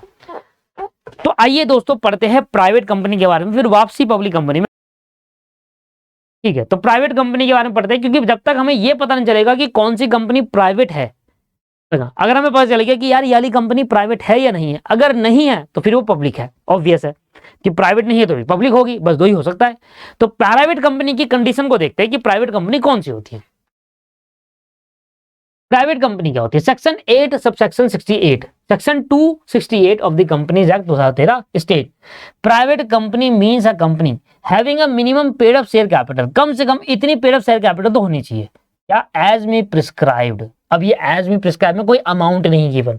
पहले यहां पर एक अमाउंट हुआ करता था, पहले यहां पर एक अमाउंट हुआ करता था 1 लाख ऐसे कुछ, और उसके बाद फिर हटा दिया गया 1 लाख अमाउंट को, और फिर लिख दिया गया एज मे बी प्रिस्क्राइब। मैंने नीचे नोट दे रखा है, the word 1 lakh rupees omitted by the companies act in amendment act 2015। 2015 में कंपनीज अमेंडमेंट एक्ट आया और उसमें 1 लाख रुपए का वर्ड हटा दिया गया और उसकी जगह पर लिख दिया गया एज मे बी प्रिस्क्राइब्ड, जो प्रिस्क्राइब किया गया होगा, and which bye it's article, and which bye it's article, और आर्टिकल में ये चीजें होनी चाहिए, क्या? Restriction the right of transfer of share. Private company के अंदर अगर आपके पास 50% के शेयर, हमारी कंपनी है, 50% के शेयर आपके पास है, 50% के शेयर मेरे पास है, तो आप अपने शेयर किसी को ट्रांसफर नहीं कर सकते, मैं अपने शेयर किसी को ट्रांसफर नहीं कर सकता। तो यहां पर क्या कर दिया? आर्टिकल ऑफ एसोसिएशन, एओए, एक होता है मेमोरेंडम ऑफ एसोसिएशन, एक होता है आर्टिकल ऑफ एसोसिएशन। आगे जाके इसको भी डिटेल में पढ़ना है हमें। तो आर्टिकल ऑफ एसोसिएशन में क्या होता है? कंपनी के रूल्स लिखे होते हैं कि इसके बियॉन्ड जाके आप काम नहीं कर सकते। हालांकि मैं इसको आगे जाकर डिटेल में पढ़ाऊंगा, पर अभी के लिए समझो, आर्टिकल ऑफ एसोसिएशन में जो बातें लिख दी गई, कंपनी के आर्टिकल ऑफ एसोसिएशन में जो भी बातें लिख दी गई, कंपनी उसके बियॉन्ड जाके काम नहीं कर सकती। ठीक है जी। तो अगर कंपनी के आर्टिकल ऑफ एसोसिएशन में ये लिखा है कि transfer of share is restricted, तो फिर वो एक प्राइवेट कंपनी मानी जा सकती है। पर और भी कंडीशन है, क्या है? except in case of 1% company, limit the number of its member to 200, provided that where 2 or more person hold 1 or more share in a company jointly, they shall for the purpose of this clause be treated as a single member। अब ये line क्या कह रही है? इसके बाद आगे बढ़ते हैं, सब पढ़ लो एक बार। provided further that, आ जाओ, फर्स्ट प्रोविजो आ गया, person who are in the employment of the company and a person who have been formerly in the employment of the company were a member of the company while in that employment, कुछ भी नहीं आ रहा होगा समझ में, provided any invitation to the public to subscribe for any security, कुछ नहीं आ रहा। मैं आपको एक एक करके बताता हूँ। सबसे पहले वर्ड में क्या लिखा हुआ है? प्राइवेट कंपनी के सबसे पहले पॉइंट में लिखा हुआ है, प्राइवेट कंपनी वो कंपनी है जिसकी minimum paid up share capital जो कि प्रिस्क्राइब करी होगी, जो भी minimum paid up share capital prescribe होगी वो प्राइवेट कंपनी मानी जाएगी। अब एज में भी प्रिस्क्राइब नहीं बता रखा, पहले यहां पर 1 लाख वर्ड होता था, वैसे कहते थे पहले कि प्राइवेट कंपनी वो कंपनी होगी जिसमें minimum paid up share capital 1 lakh, मतलब प्राइवेट कंपनियां तभी खोलोगे जब आपकी कैपिटल 1 लाख होनी चाहिए, आपको 1 लाख मिनिमम लगाना ही पड़ेगा तभी आप प्राइवेट कंपनी खोल सकते हो। पहले ऐसे था 2015 पे। 2015 में 1 लाख वर्ड को रिमूव कर दिया गया by the companies amendment act 2015 द्वारा, और 1 लाख वर्ड को रिमूव करके क्या डाल दिया गया? एज में प्रिस्क्राइब, जो प्रिस्क्राइब करा होगा उस हिसाब से आपको कैपिटल देनी होगी और आपको प्राइवेट कंपनी खोलनी होगी। तो प्राइवेट कंपनी वो कंपनी होती है जहां पर minimum paid up share capital जो कि प्रिस्क्राइब करेगी वो, और उस प्राइवेट कंपनी के आर्टिकल ऑफ एसोसिएशन में लिखा होना चाहिए कि जो शेयर ऑफ द कंपनी है, शेयर ऑफ द मेंबर है, वो रिस्ट्रिक्टेड है, ट्रांसफर नहीं कर सकते। इसके अलावा सेकंड पॉइंट से क्या कह रहा है वो आइए तो मैं समझाता हूं आपको क्या क्या है। सबसे पहले देखिए, पहले यहां पर क्या दे रखा था, प्राइवेट कंपनी के बारे में अमाउंट मेंशन था जो कि मैंने आपको बताया, अब वो हटा दिया गया 1 लाख वाला कि आपको प्राइवेट कंपनी अब तभी खोल पाओगे जब आप 1 लाख रुपए कम से कम कैपिटल लगाओगे, पर अब वो हटा दिया गया, उसकी जगह लिख दिया गया एज मे बी प्रिस्क्राइब बस। और आपको भी एज मे प्रिस्क्राइब लिखना, कोई भी अमाउंट यहाँ पर नहीं लिखना। तो प्राइवेट कंपनी वो कंपनी होती है जिसमें minimum paid up share capital होती है एज मे बी प्रिस्क्राइब। तो पहली कंडीशन क्या है, minimum paid up share capital कितनी होनी चाहिए, minimum paid up share capital कितनी होनी चाहिए, minimum paid up share capital, ये पॉइंट याद रखिएगा, मिनिमम पेड शेयर कैपिटल होनी चाहिए एज मे प्रिस्क्राइब। पहले यहां पर लिखा करते थे 1 लाख, अब वो हटा दिया गया वर्ड, उसमें लिख दिया एज मे बी प्रिस्क्राइब्ड। यही आपको लिखना है, जो भी सेंट्रल गवर्नमेंट डिसाइड करेगी वो, और अभी तक कोई डिसीजन नहीं है, एज मे बी प्रिस्क्राइब्ड ही आपको लिख देना है। सेकंड, शेयर ट्रांसफरेबिलिटी में शेयर ट्रांसफर कर सकते हैं। शेयर ट्रांसफरेबिलिटी में क्या है, रिस्ट्रिक्शन है।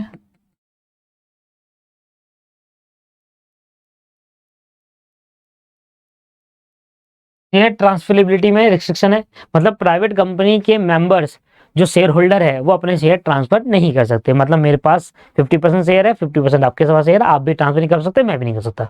अब जो हमारा तीसरा पॉइंट है, उस तीसरे पॉइंट में क्या कहा कि प्राइवेट कंपनी आप तभी खोल सकते हो जब मिनिमम मेंबर 2 हो और मैक्सिमम मेंबर कितने हो, मैक्सिमम मेंबर 200। तो आप प्राइवेट कंपनी तभी खोल सकते हो जब 2 मेंबर हो, उससे पहले प्राइवेट कंपनी नहीं खोल सकते। मतलब एक पर्सन कभी भी प्राइवेट कंपनी नहीं खोल सकता, एक्सेप्ट 1 पर्सन कंपनी खोल सकता है। मतलब ये 2 और 200 वाली कंडीशन आप हर जगह लगाएंगे, पर except 1 person company. 1 person company अगर आप देखो तो 1 पर्सन कंपनी जो है, इसका मतलब क्या है, 1 पर्सन कंपनी के अंदर एक मेंबर होगा। क्या ये प्राइवेट कंपनी है? यस, ये प्राइवेट कंपनी है। सर फिर तो ये इस वाले क्लोज को तोड़ रही है, क्योंकि एक प्राइवेट कंपनी तभी खुल सकती है जब कम से कम 2 मेंबर हो, 2 मेंबर होंगे तभी एक प्राइवेट कंपनी खुलेगी। ये तो क्लोज, जब तब की 1 पर्सन कंपनी में एक ही मेंबर होता है तब भी ये प्राइवेट कंपनी है। यस, इसलिए वहां पर इस वर्ड को एक्सेप्ट लगा दिया गया कि ये 2 मिनिमम 2 और मैक्सिमम 200 वाली कंडीशन प्राइवेट कंपनी पे अप्लाई, पर 1 पर्सन कंपनी पे अप्लाई नहीं होगी। 1 पर्सन कंपनी को छोड़कर बाकी अगर कोई भी प्राइवेट कंपनी हो, उसमें कम से कम 2 मिनिमम मेंबर होने चाहिए, 2 शेयर होल्डर होने चाहिए, कम से कम 2 मेंबर होने चाहिए। ठीक है जी, 1 पर्सन कंपनी को छोड़कर। अब यहां पर ये लाइन पढ़ो, a company having a minimum paid share capital is as may be prescribe. ये क्लियर हो गया। एक कंपनी है जिसकी minimum share paid share capital क्या है, जो प्रिस्क्राइब करेगी वो। Transfer of share is restriction, share transfer नहीं कर सकते। इधर देखो, इधर देखो, लिमिट क्या है, the number of its member to 200। Maximum member कितने होंगे, 200। लिमिट है कि मैक्सिमम कितने होंगे, 200। मैक्सिमम कितने मेंबर होंगे, 200। और मिनिमम इधर लिखा नहीं है, पर मिनिमम बता देता हूं, मिनिमम कितने होंगे, 2, accept in case of 1 person company. 1 person company को छोड़कर मिनिमम 2 और मैक्सिमम 200 होनी चाहिए। 1 पर्सन कंपनी को छोड़कर क्यों लाया, 1 पर्सन एक्सेप्शन में क्यों डाला, क्योंकि सर 1 पर्सन में एक ही मेंबर होता है और वो 1 पर्सन होता है, इस वजह से 1 पर्सन कंपनी को छोड़ दिया।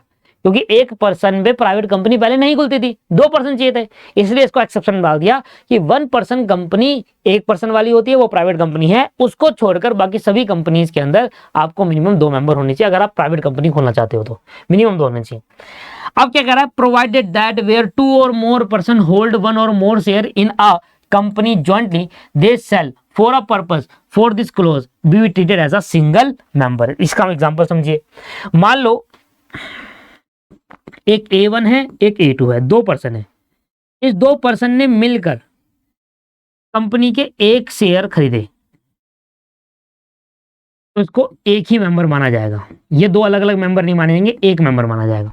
पहले ये देखो, उसके बाद एक मेंबर ने कंपनी के 2 शेयर खरीद लिए, एक शेयर खरीदा ये रहा, एक शेयर खरीदा ये रहा, पहला शेयर यहाँ खरीदा, दूसरा एक शेयर ये खरीदा और एक और शेयर खरीदे, एक ही पर्सन ने दो शेयर खरीदे, क्या ये दो मेंबर मानेंगे? नहीं, इसको भी सिंगल मेंबर ट्रीट करा जाएगा। मतलब जो मिनिमम दो होंगे ना, फॉर एग्जाम्पल आपने कहा कि प्राइवेट कंपनी के लिए मिनिमम कितने मेंबर होने चाहिए? मिनिमम दो होने चाहिए। अब मिनिमम दो मेंबर होने चाहिए। अब दो मेंबर के अंदर, इस दो मेंबर के कंडीशन बता रहा है वो कि इस दो मेंबर के अंदर कौन कौन से मेंबर को सिंगल माना जाएगा। कि अगर आपने और मैंने मिलकर इस कंपनी के दो शेयर खरीद लिए, मिलकर जॉइंटली हम दोनों ने मिलकर दो शेयर खरीदे या एक शेयर खरीदा, हमें सिंगल ही माना जाएगा, दो में नहीं माना जाएगा। हम भले ही दो जने हैं, हम भले ही दो जने हैं, पर दोनों ने मिलकर कंपनी का एक शेयर खरीदा है ना, तब भी सिंगल मेंबर में ही काउंट किया जाएगा, ये बता रहा है। या हम दो जने हैं और दोनों ने मिलकर दो शेयर खरीद लिए, दो से ज्यादा चार शेयर खरीद लिए इस कंपनी के, तब भी हमें सिंगल ही ट्रीट करा जाएगा। मतलब दो मेंबर के अंदर, मान लो हम चार जनों ने मिलकर, चार पर्सन ने मिलकर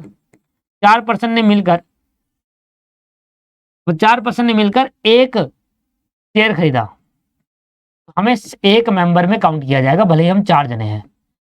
चार पर्सन ने जॉइंटली मिलकर चार शेयर खरीदे, तब भी हमें एक ही मेंबर काउंट किया जाएगा, क्योंकि आपने जॉइंटली खरीदे। अगर आप अलग अलग खरीदो कि भाई मैं एक शेयर खरीद रहा हूं, आप एक शेयर, आप पर्सन एक साथ, जॉइंटली नहीं, जॉइंटली जहां आ गया वहां पर एक ही मेंबर माना जाएगा। अगर आप अलग अलग चार जने अलग अलग शेयर खरीद ले, अलग अलग पर्सन है चारों, जॉइंटली नहीं खरीदे, तो फिर चार मेंबर ट्रीट करा जाएगा, उस दो के अंदर चार माने कि हाँ चार पर्सन है।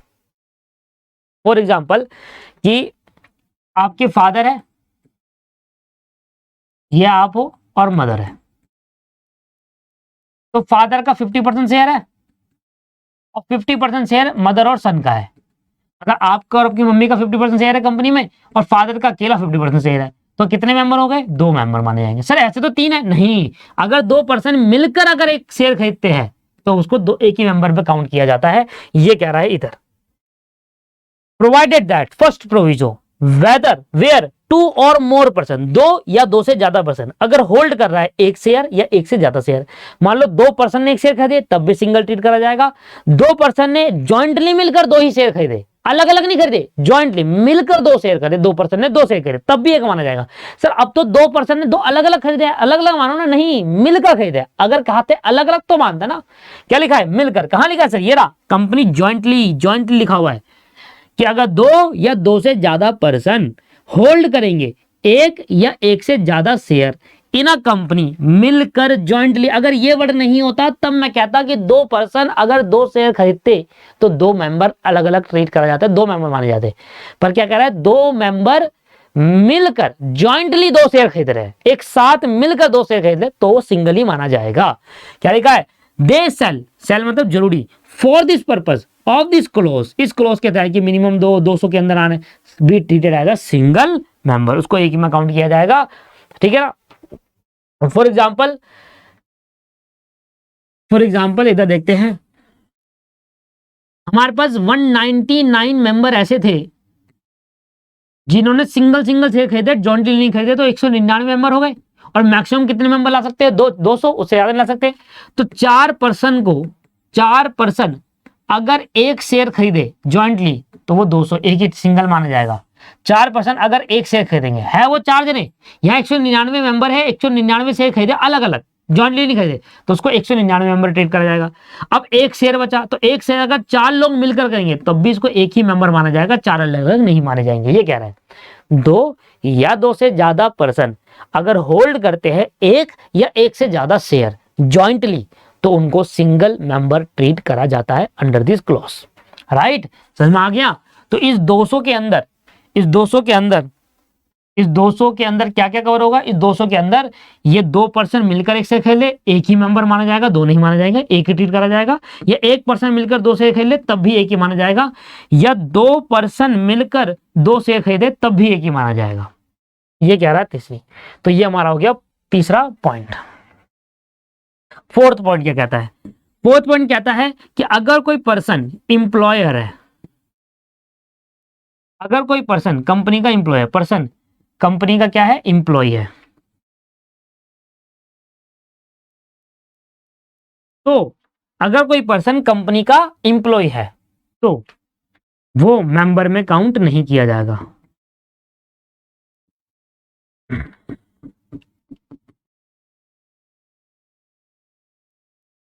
इंप्लॉय को मेंबर में काउंट ही नहीं किया जाएगा। मान लो आप कंपनी के इंप्लॉय हो और आपने कंपनी का एक शेयर खरीद रखा है, ठीक है, कंपनी का इंप्लॉय है और उसने कंपनी के एक शेयर खरीद रखा है, क्या वो एक शेयर एक मेंबर माना जाएगा? नहीं, कंपनी के इंप्लॉय को मेंबर माना ही नहीं जाएगा। कंपनी के इंप्लॉय को, मान लो मैं कंपनी का इंप्लॉय था, मैं कंपनी के अंदर जॉब कर रहा था, तो कंपनी ने मुझे शेयर दे दिए, तो क्या मैं कंपनी का मेंबर मानूंगा? इस 200 के अंदर आ जाऊंगा, इस 200 के अंदर काउंट किया जाऊंगा? नहीं। अगर आप कंपनी के इंप्लॉय हो और आपके पास भले ही शेयर है, तब भी आप इस 200 के अंदर काउंट नहीं किए जाओगे। हाँ, आप मेंबर हो, आपको मेंबर माना जाएगा, पर इस 200 के अंदर काउंट नहीं किया जाएगा। वो इस 200 के अंदर वही काउंट होगा जो कंपनी का इंप्लॉय नहीं है। सर मान लो कि मैं कंपनी का इंप्लॉय था, मैं कंपनी का इंप्लॉय था मैं कंपनी का इंप्लॉय था पास्ट में, और मेरे पास 2 शेयर थे, ठीक है, जब मैं कंपनी का इंप्लॉय था। अब मैंने कंपनी क्या कर दी? लीव कर दी, लीव कंपनी मैंने छोड़ दी। अब कंपनी छोड़ दी, अभी भी मेरे पे 2 शेयर है, तो क्या मैं 200 के अंदर काउंट होंगे? अब भी नहीं होंगे आप काउंट। ड्यूरिंग द एम्प्लॉयमेंट अगर आपके पास शेयर है, तब भी आप 200 के मेंबर के अंदर काउंट नहीं किए जाते। अगर आपके पास इंप्लॉयमेंट के तौर पर आपने शेयर थे आपके पास, अब आपने इंप्लॉयमेंट छोड़ दी, अब आपने उस कंपनी को छोड़ दिए, पर शेयर नहीं बेचे, शेयर अभी भी आपके पास है। मैं उस कंपनी का इंप्लॉय था, मेरे पे शेयर थे, अब मैंने इस कंपनी को छोड़ दिया, अब मेरे शेयर भी है, क्या अब तो मैं इंप्लॉय नहीं हूं ना? सर अब भी आप इंप्लॉय नहीं हो, फिर भी आप उस 200 मेंबर के अंदर काउंट नहीं किए जाओगे। 200 मेंबर के अंदर आपको काउंट किया ही नहीं जाएगा, चाहे आप ड्यूरिंग द एम्प्लॉयमेंट शेयर होगा तब भी नहीं किया जाएगा, एम्प्लॉयमेंट छोड़ दो तब भी शेयर बचा तब भी नहीं किया जाएगा। हाँ, आप कंपनी के मेंबर माने जाओगे, हम ऐसा नहीं कह रहे कि आप कंपनी के मेंबर नहीं हो, आपके पास शेयर नहीं है, शेयर है, आप कंपनी के मेंबर मान जाओगे, पर इस 200 के अंदर काउंट नहीं किया जाएगा, नहीं तो ये फुलफिल हो जाएगा ना, आपको छोड़कर कोई और मेंबर को हम ज्वाइन कर सकते हैं इसमें, 200 के अंदर काउंट नहीं किया जाएगा। तो ये कहता है सेकंड प्रोविजो, ये आपसे क्या कह रहा है? सेकंड प्रोविजो कह रहा है। देखिए कि provided for the person who are is in the employment of the company, अगर आप कंपनी के एम्प्लॉयमेंट हो, ठीक है, वो पर्सन से मेंबर के अंदर काउंट नहीं किया जाएगा। Shall not be included in the numbers of member, अगर आप person who are in the employment of the company, अगर आप कंपनी के एम्प्लॉय हो, आप कंपनी में काम कर रहे हो और आपके पास शेयर है, आप कंपनी के मेंबर हो, पर उस 200 के अंदर आपको काउंट नहीं किया जाएगा, लिखा हुआ है shall not be included in the number of member. और person who having a being formerly in the employment, जब वो एम्प्लॉयमेंट था कंपनी का, क्या लिखा हुआ है? Formally in the employment of the company, जब वो एम्प्लॉयर था कंपनी का, employ, were member of the company while in that employment, और तब वो उस जॉब करते टाइम, एक कम पर्सन है, वो कंपनी का जॉब कर रहा था, एम्प्लॉय था, उस एम्प्लॉयमेंट के टाइम पर उसके पास शेयर थे, वो मेंबर भी था कंपनी का, लिखा हुआ है company while in that employment were member of the, were member of the company while in that employment, उस टाइम जॉब करते टाइम वो कंपनी का मेंबर भी था, उसके पास शेयर थे, have continue to be member after the employment ceases, employment खत्म कर दिया, एम्प्लॉयमेंट खत्म कर दी, मतलब एम्प्लॉयमेंट से वो हट गया, अब वो कंपनी का एम्प्लॉय नहीं है, पर मेंबर के लिए कंटिन्यू रहना चाहता है, शेयर नहीं बेचे उसने, मेंबर उसके पास है अभी भी, मतलब शेयर उसके पास है, वो भी इंक्लूड नहीं किया जाएगा नंबर्स ऑफ मेंबर में। मतलब सरल बात ये है, मैं आपको पूरी डेफिनेशन रटवा दूंगा पूरी ढंग से। कंपनी के आप इंप्लॉय थे, अभी आप कंपनी के इंप्लॉय हो, आपके पास शेयर है, तब भी 200 के अंदर काउंट नहीं होंगे। आपके पास शेयर है, आप इंप्लॉय हो, इंप्लॉयमेंट के टाइम पर आपके पास शेयर थे, अब आपने इंप्लॉयमेंट छोड़ दी, शेयर नहीं बेचा, अब आपके पास कंपनी के शेयर है पर इंप्लॉय नहीं हो कंपनी है, तब भी आप 200 के अंदर काउंट नहीं किए जाएंगे। ड्यूरिंग द इंप्लॉयमेंट भी काउंट नहीं किए जाएंगे, ड्यूरिंग द इंप्लॉयमेंट भी काउंट नहीं किया जाएगा, और इंप्लॉयमेंट छोड़ दी और शेयर आपके पास तब भी है, तब भी नहीं काउंट किया जाएगा। इंप्लॉयमेंट के दौरान अगर आपको शेयर मिले या आपने शेयर खरीदे, तो आपको 200 मेंबर के अंदर नहीं काउंट किया जाएगा। वैसे आप मेंबर हो कंपनी के, ऐसे नहीं कह रहे कि आपको मेंबर ही नहीं मान रहे, मेंबर हो, पर वो 200 के अंदर आपको काउंटिंग नहीं की जाएगी, वो 200 के अंदर से अलग हटा दिया जाएगा, 200 में कोई और काउंटिंग में होगा, पर you are the member of the company, you are the share holder of the company. During the employment share थे, तब भी मेंबर में काउंट नहीं किया जाएगा, वैसे मेंबर हो पर उस 200 के अंदर काउंट नहीं किया जाएगा। शेयर है, एम्प्लॉयमेंट छोड़ दी, तब भी काउंट नहीं किया जाएगा। जो एम्प्लॉय है, जो एम्प्लॉय रह चुका, उन दोनों को ही मेंबर, 200 मेंबर के अंदर काउंट नहीं किया जाएगा। अगर आप कभी कंपनी के एम्प्लॉय नहीं बने, कभी नहीं बने, आज नहीं कल नहीं ना बनोगे, तब आपको काउंट किया जाएगा। Last condition, prohibited any invitation to public to subscribe for any security of the company, to subscribe for the security of the company। अगर आपने, आपके लिए क्या है, एक पूरी प्रोविजन है, प्रोहिबिटेड कर दिया आपके लिए, बिल्कुल प्रोहिबिटेड कर दिया, रुकाव कर दिया। इस सेक्शन ने आपको क्या कर दिया, पब्लिक प्राइवेट कंपनी को ये कह दिया कि आप पब्लिक से ये नहीं कह सकते कि हमारे शेयर खरीदो, आप शेयर इशू नहीं कर सकते। प्राइवेट कंपनी कभी भी पब्लिक को शेयर या डिबेंचर इशू नहीं कर सकती। ओनली वो अधिकार किसके पास है, पब्लिक कंपनी के पास है। तो प्राइवेट कंपनी को शेयर इशू करने में या डिबेंचर इशू करने में, अन्य सिक्योरिटी कोई भी बॉन्ड्स वगैरह इशू नहीं कर सकती, उसके लिए प्रोविजन लगा दी गई। ठीक है सर, तो ये पूरी कंडीशन थी। The minimum paid up share capital required for the public and private company has been done away as per the companies act. The maximum number of member of private company having क्या 200। Word one लगी तो मैंने आपको बता दिया सारा। ठीक है, ये वही लिखा हुआ है कि मैक्सिमम 200 होने चाहिए, वो 1 लाख वाली वर्ड हटा दिया गया नए अमेंडमेंट के साथ, एज में प्रिस्क्राइब लिख दिया गया। पूरी याद करवा दूंगा पूरी। छठा पॉइंट क्या था, पॉइंट देखो ना, एनी सिक्योरिटी, कोई भी सिक्योरिटी हो,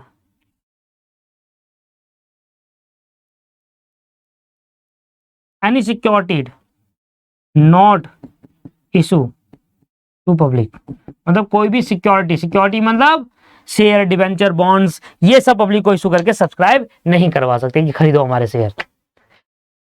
टोटल 6 पॉइंट है। पहला point, minimum paid up share capital कितनी होनी चाहिए, एज में be prescribe by the companies act 2013। दूसरा पॉइंट, क्या हम प्राइवेट कंपनी में शेयर को ट्रांसफर कर सकते हैं, नहीं कर सकते, रिस्ट्रिक्शन लगा दी गई। तीसरा पॉइंट, क्या प्राइवेट कंपनी में मिनिमम 2 मैक्सिमम 200 होनी चाहिए, यस, पर 1% कंपनी को छोड़कर मिनिमम 2 और मैक्सिमम 200 मेंबर होनी चाहिए। अगर आप 2 या 2 से ज्यादा पर्सन, अगर आप 2 या 2 से ज्यादा पर्सन एक या एक से ज्यादा शेयर खरीदते हो तो आपको सिंगल मेंबर ही काउंट किया जाएगा। अगला कितना हो गया, चौथा पॉइंट हो गया। पांचवा, अगर आप ड्यूरिंग द एम्प्लॉयमेंट कंपनी के मेंबर भी हो तब आपको 200 मेंबर के अंदर काउंट नहीं किया जाएगा। छठा, ड्यूरिंग द एम्प्लॉयमेंट आप कंपनी के मेंबर थे, अब आपने एम्प्लॉयमेंट छोड़ दी पर मेंबरशिप कंटिन्यू रखी, आप शेयर होल्डर अभी भी हो, तब भी आपको मेंबर 200 मेंबर के अंदर काउंट नहीं किया जाएगा। लास्ट पॉइंट है हमारा, हाँ 7 पॉइंट नहीं, हाँ लास्ट ही है, छठा पॉइंट है।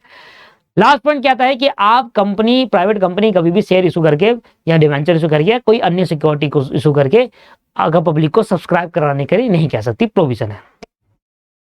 अभी सारे सामने पॉइंट हटा देता हूं, अब दोबारा से बताता हूं, लिखना नहीं हूं, बस देख पा रहा हूं, बार बार याद कराना है मुझे आपको, क्योंकि ये डेफिनेशन आएगी तो पूरी आएगी कि व्हाट इज प्राइवेट कंपनी, और आएगा अच्छे खासे नंबर पे, और पूरी डेफिनेशन आपको लिखनी है। अगर एक भी पॉइंट आपने छोड़ दी तो गड़बड़ हो जाएगी। शुरू से बताता हूँ, प्राइवेट कंपनी वो कंपनी होती है जिसमें minimum paid up share capital as भी प्रिस्क्राइब्ड हो। उसके आर्टिकल ऑफ एसोसिएशन में 2 बातें लिखी होनी चाहिए। पहली बात कि वो ट्रांसफर ऑफ शेयर के लिए रिस्ट्रिक्शन रहती है, वो अपने शेयर ट्रांसफर नहीं कर सकती, प्राइवेट कंपनी के अंदर मेंबर अपने शेयर ट्रांसफर नहीं कर सकते। दूसरा, मिनिमम 2 मेंबर होने चाहिए और मैक्सिमम 200 होने चाहिए प्राइवेट कंपनी के अंदर, पर एक्सेप्ट 1% कंपनी को छोड़कर।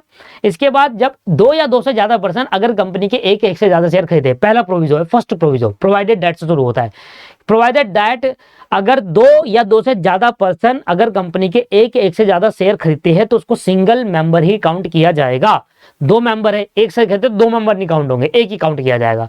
या 2 या 2 से ज्यादा मेंबर 2 या 2 से ज्यादा शेयर खरीदे तब भी एक ही काउंट किया जाएगा, ज्वाइंटली कर रहे हैं ना क्योंकि। ठीक है, तीसरा पॉइंट, ये हमारे पे 3 पॉइंट हो गए। हाँ, चौथा पॉइंट क्या कहता है, अगर आप कंपनी के एम्प्लॉय हो और आप मेंबर भी हो तब भी आपको 200 के अंदर काउंट नहीं किया जाएगा। अगर आप कंपनी के एम्प्लॉय थे, मेंबर अभी भी हो पर एम्प्लॉयमेंट छोड़ दी है, एम्प्लॉय पहले थे अब नहीं हो पर मेंबर हो, तब भी आपको 200 के अंदर काउंट नहीं किया जाएगा। यह 5वां पॉइंट। और लास्ट पॉइंट यह है कि अगर कंपनी कभी भी अपने share, debentures, any other security का पब्लिक को इशू नहीं कर सकती और कहीं नहीं कह सकती सब्सक्राइब करो, ये प्रोहिबिटेड है।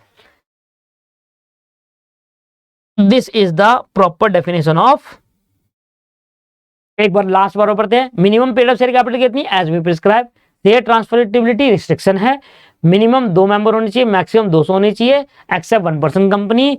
अगर आप एक या एक से ज्यादा शेयर खरीद रहे हो, एक या एक से ज्यादा पर्सन अगर 2 या 2 से ज्यादा पर्सन अगर एक या एक से ज्यादा शेयर खरीदे, पहला प्रोविजो है, तो उसको एक ही मेंबर काउंट किया जाएगा। अगर आप एम्प्लॉय हो और आप मेंबर भी हो तो आपको 200 मेंबर के अंदर काउंट नहीं किया जाएगा। अगर आपने एम्प्लॉयमेंट छोड़ दी, मेंबर हो, तब भी आपको 200 के अंदर काउंट नहीं किया जाएगा। लास्ट में कोई भी सिक्योरिटी पब्लिक को इशू नहीं कर सकते आप, आपके लिए प्रोविडेंट लगा दिया गया है। This is the private company, the definition of private company. जो 1 लाख रुपए वर्थ था ना मिनिमम पेड शेयर कैपिटल, हट गया है। कब हटा था? कंपनीज अमेंडमेंट एक्ट 2015 में हट गया था। Last definition is public company and then chapter खत्म। एक एक लाइन पढ़ाई है मैंने, अगर आपको एक एक लाइन अभी एक बार और पढ़ लो, बस एक एक लाइन, बस लॉ को समझ लो। क्या होता है कि देखिए मैं तो आपको समझा देता हूँ असली लैंग्वेज पर अगर आप लॉ को नहीं समझेंगे तो फिर क्या फायदा इसको। लॉ की लैंग्वेज नहीं पढ़ना आया तो फिर क्या फायदा। देखिए एक बार और रीड करेंगे, बस ज्यादा नहीं, रीड कर लेंगे और लॉ की डेफिनेशन को समझ लेंगे। क्या है लॉ की definition?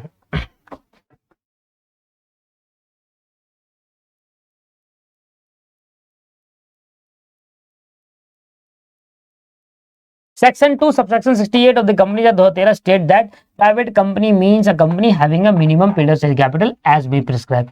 And by its article, उसके आर्टिकल में क्या लिखा होना चाहिए? Right of transfer of share is restricted except in case of one person company. one person company को छोड़कर जो लिमिट है नंबर ऑफ मेंबर में वो 200 होनी चाहिए और मिनिमम 2 होनी चाहिए। प्रोवाइडेड दैट फर्स्ट प्रोविजन क्या था? 2 या 2 से ज्यादा पर्सन अगर होल्ड करे 1 या 1 से ज्यादा शेयर कंपनी के जॉइंटली मिलकर ठीक है, ये जरूरी है मिलकर, they shall for this purpose of this clause shall be traded as a one single member.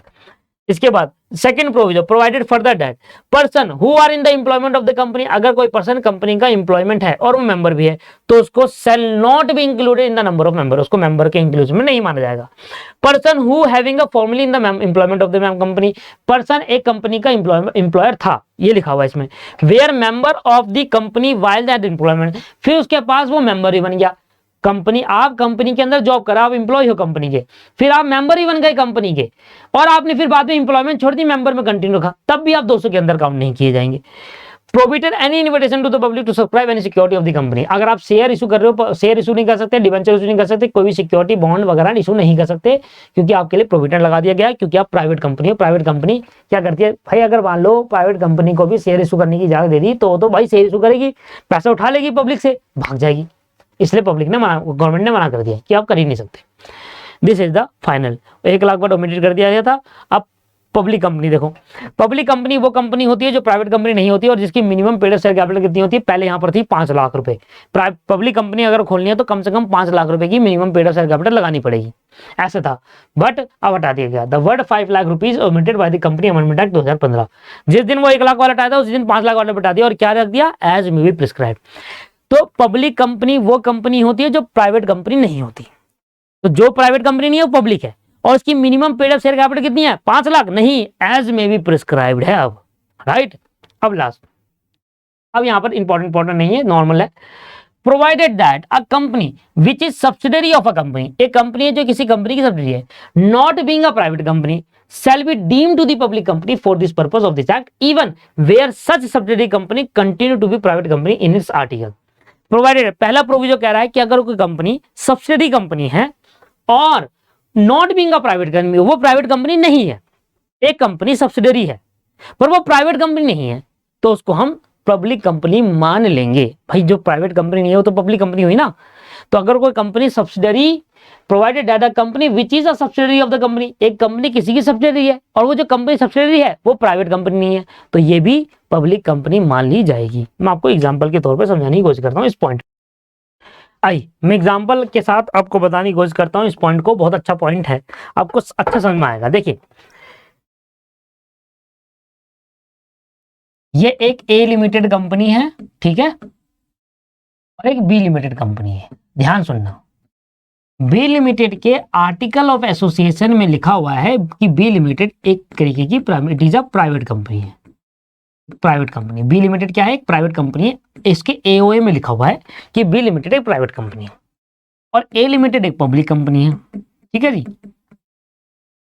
A limited एक पब्लिक कंपनी, वो लास्ट वाला जो पॉइंट है ना, प्रोवाइडेड दैट फर्दर, वो लिखना पड़ेगा आपको पेपर के अंदर कि पब्लिक कंपनी जो है वो कंपनी होती है जो प्राइवेट नहीं होती और जिसका minimum paid up share capital as में भी प्रिस्क्राइब्ड होगा। बताएंगे, अभी नहीं बता रखा, पहले था 5 लाख, वो हटा दिया गया कंपनी अमेंडमेंट एक्ट 2015 पे 5 लाख, वो को याद भी नहीं करना आप। ए लिमिटेड कंपनी एक पब्लिक कंपनी है और बी लिमिटेड कंपनी के जो आर्टिकल में लिखा है वो प्राइवेट कंपनी है। इन दोनों में कोई भी रिलेशन नहीं था। फिर कुछ टाइम बाद क्या हुआ कि ए लिमिटेड ने बी लिमिटेड के 60% शेयर एक्वायर कर लिए। एक्वायर करने से क्या हुआ कि ए लिमिटेड अब क्या बन गई, होल्डिंग कंपनी बन गई। इसने इस कंपनी को होल्ड कर लिए, इसको क्या बोल देंगे, अब होल्डिंग कंपनी कह देंगे, क्योंकि ए लिमिटेड क्या बन गई, एक होल्डिंग कंपनी बन गई। और ए लिमिटेड अगर होल्डिंग है तो बी क्या है, ए की सब्सिडियरी हो गई, तो ये होल्डिंग कंपनी बन गई। तो मतलब ये अब 60% शेयर का अधिकार बी लिमिटेड में आ गए। मतलब बी लिमिटेड अब जो भी डिसीजन लेगी उसमें 60% डिसीजन किसका होगा, ए का। मतलब मेजोरिटी शेयर किसके पास है, ए के। तो सारे डिसीजन अब इसका चलेगा, मतलब सारा कंट्रोल आ गया। अब बी लिमिटेड की पूरी कंपनी का कंट्रोल किसके पास है, ए के पास है। तो ये होल्डिंग बन गई और ये सब्सिडियरी बन गई। ठीक है सर। अब देखिए क्या हुआ कि जैसी ए लिमिटेड ने बी लिमिटेड के 60% शेयर खरीदे, जो कि मोर देन 51 है, मोर देन 50 है, जल्दी खरीदे, तो ए लिमिटेड एक होल्डिंग कंपनी बन गई और बी लिमिटेड एक सब्सिडियरी। और जब ऐसी सिचुएशन आएगी तो जो होल्डिंग कंपनी है उसका कौन सी कंपनी हो, पब्लिक, तो हम बी लिमिटेड को भी पब्लिक कंपनी मान लेंगे। तो अगर ए लिमिटेड जो कि पब्लिक कंपनी, अगर किसी पब्लिक कंपनी ने प्राइवेट कंपनी की होल्डिंग खरीद ली 50% से ज्यादा और प्राइवेट कंपनी को अपनी सब्सिडियरी बना लिया, तो फिर प्राइवेट कंपनी के भले ही आर्टिकल उसमें लिखा है प्राइवेट कंपनी, हम उसको नहीं मानेंगे। हम ये डीम्ड मतलब क्या था, मान लेंगे कि बी लिमिटेड भी क्या बन जाएगी, पब्लिक कंपनी मानी जाएगी। ये कह रहा है कॉन्सेप्ट। बी लिमिटेड भले ही प्राइवेट कंपनी है, भले ही उसके आर्टिकल में प्राइवेट कंपनी लिखा हुआ है, इससे मतलब नहीं पड़ता।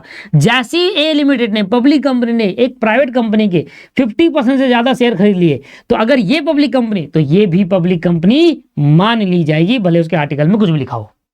ये था point first proviso of the public company. पढ़िए पब्लिक कंपनी के बारे में पढ़िए।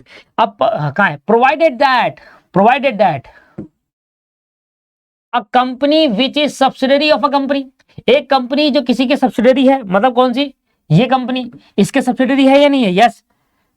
Not being a private company, किसकी सब्सिडरी है, इसकी। और ये क्या है, एक प्राइवेट कंपनी नहीं है। तो बी लिमिटेड एक कंपनी है जो कि ए लिमिटेड के सब्सिडरी है, और बी लिमिटेड जो प्राइवेट कंपनी है, जिस कंपनी की सब्सिडरी है वो एक प्राइवेट कंपनी नहीं है, मतलब पब्लिक कंपनी है। ठीक है, उल्टा लिखा हुआ है, देख रहे हो आप, सीधा सीधा लिख देते ना कि provided that a company which is subsidiary of a company which is a public company, ऐसे लिख देता।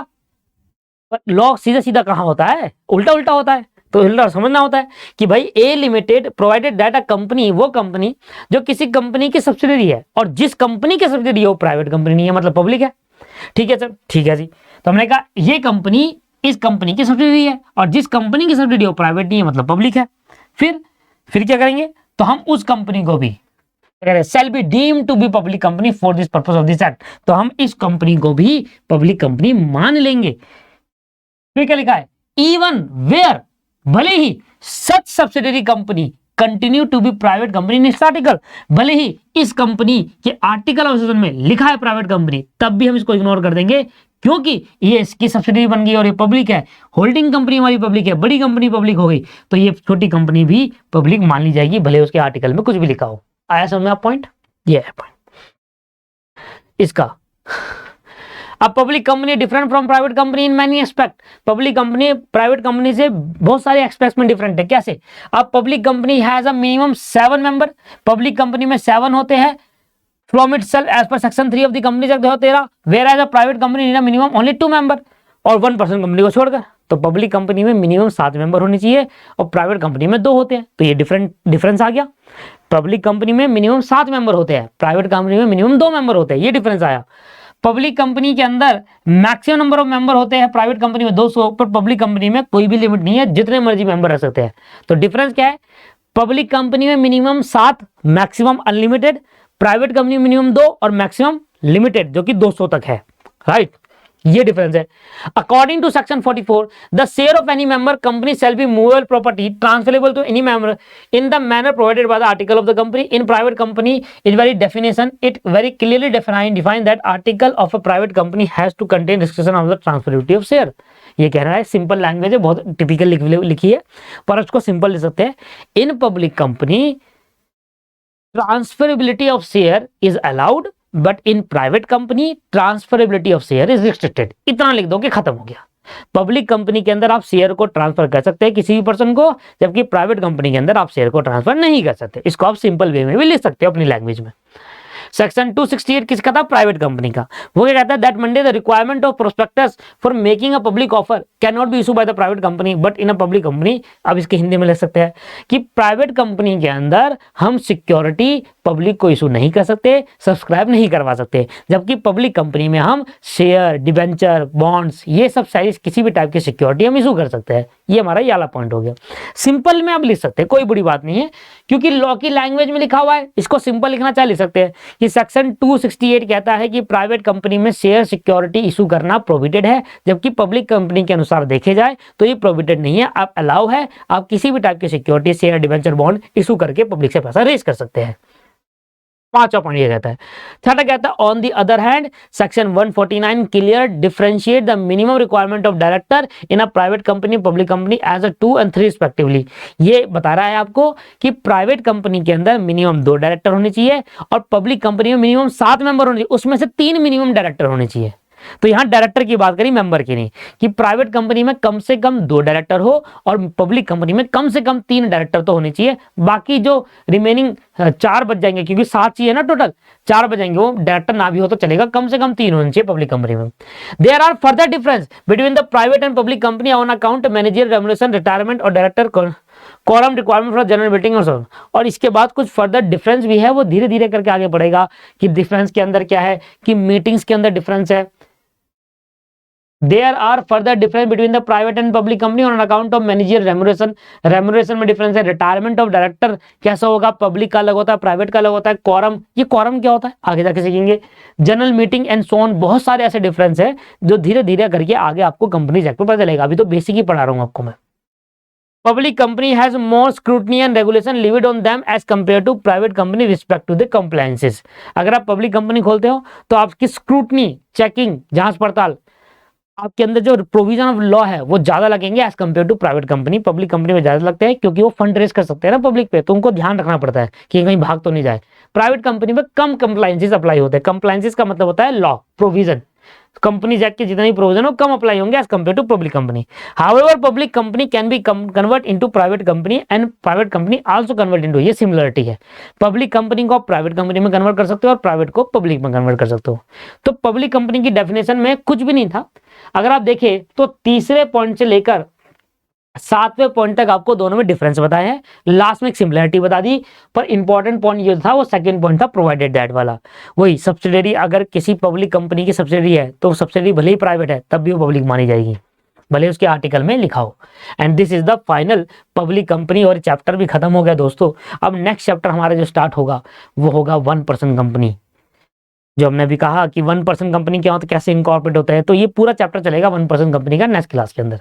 आज की क्लास को हम यहीं पर समाप्त करेंगे। कोई भी डाउट होता है मुझसे व्हाट्सएप के थ्रू पूछ सकते हैं या ईमेल के थ्रू पूछ लीजिए, कैसे भी पूछ सकते हैं, कमेंट के थ्रू पूछ लीजिए। ठीक है sir, bye bye, take care. आज की क्लास में सारा खत्म कर दिया, एक बार रिवाइज जरूर करना है। इसमें सबसे इंपॉर्टेंट पार्ट 3 चीज में कहूंगा, पहला है पब्लिक कंपनी, प्राइवेट कंपनी और स्मॉल कंपनी। इन तीनों से पेपर में पूछा जा सकता है। प्राइवेट और स्मॉल कंपनी तो मस्ट याद करके जाइए, पूछा ही जाता है कई बार। फिर और भी आपको ध्यान में रहने चाहिए, पर प्राइवेट कंपनी को अच्छे से याद करवा दिया, स्मॉल कंपनी भी याद करा दिया, पब्लिक में तो डिफरेंसेस है बेसिकली। डेफिनेशन तो बस दूसरा है, इसके बाद तो मैंने डिफरेंसेस दिया है कि भर जाए, थोड़ा पता चल जाए कि डिफरेंस क्या होता है, बस इतना। बाकी डेफिनेशन इतनी है, पहली और दूसरी डेफिनेशन खत्म पब्लिक कंपनी की। ये तो बस ऐसी जानबूझ के डाल दिया मैंने कि थोड़ा बड़ा बड़ा सा लगे, बड़े नंबर का आए तो 4 नंबर का आए, एटलीस्ट 5 से 6 पॉइंट हो जिसमें आप बता पाओ डिफरेंसेस क्या है। आज की क्लास को यहीं समाप्त करते हैं, नेक्स्ट क्लास में नया टॉपिक स्टार्ट करेंगे। Have a nice day, bye bye, take care.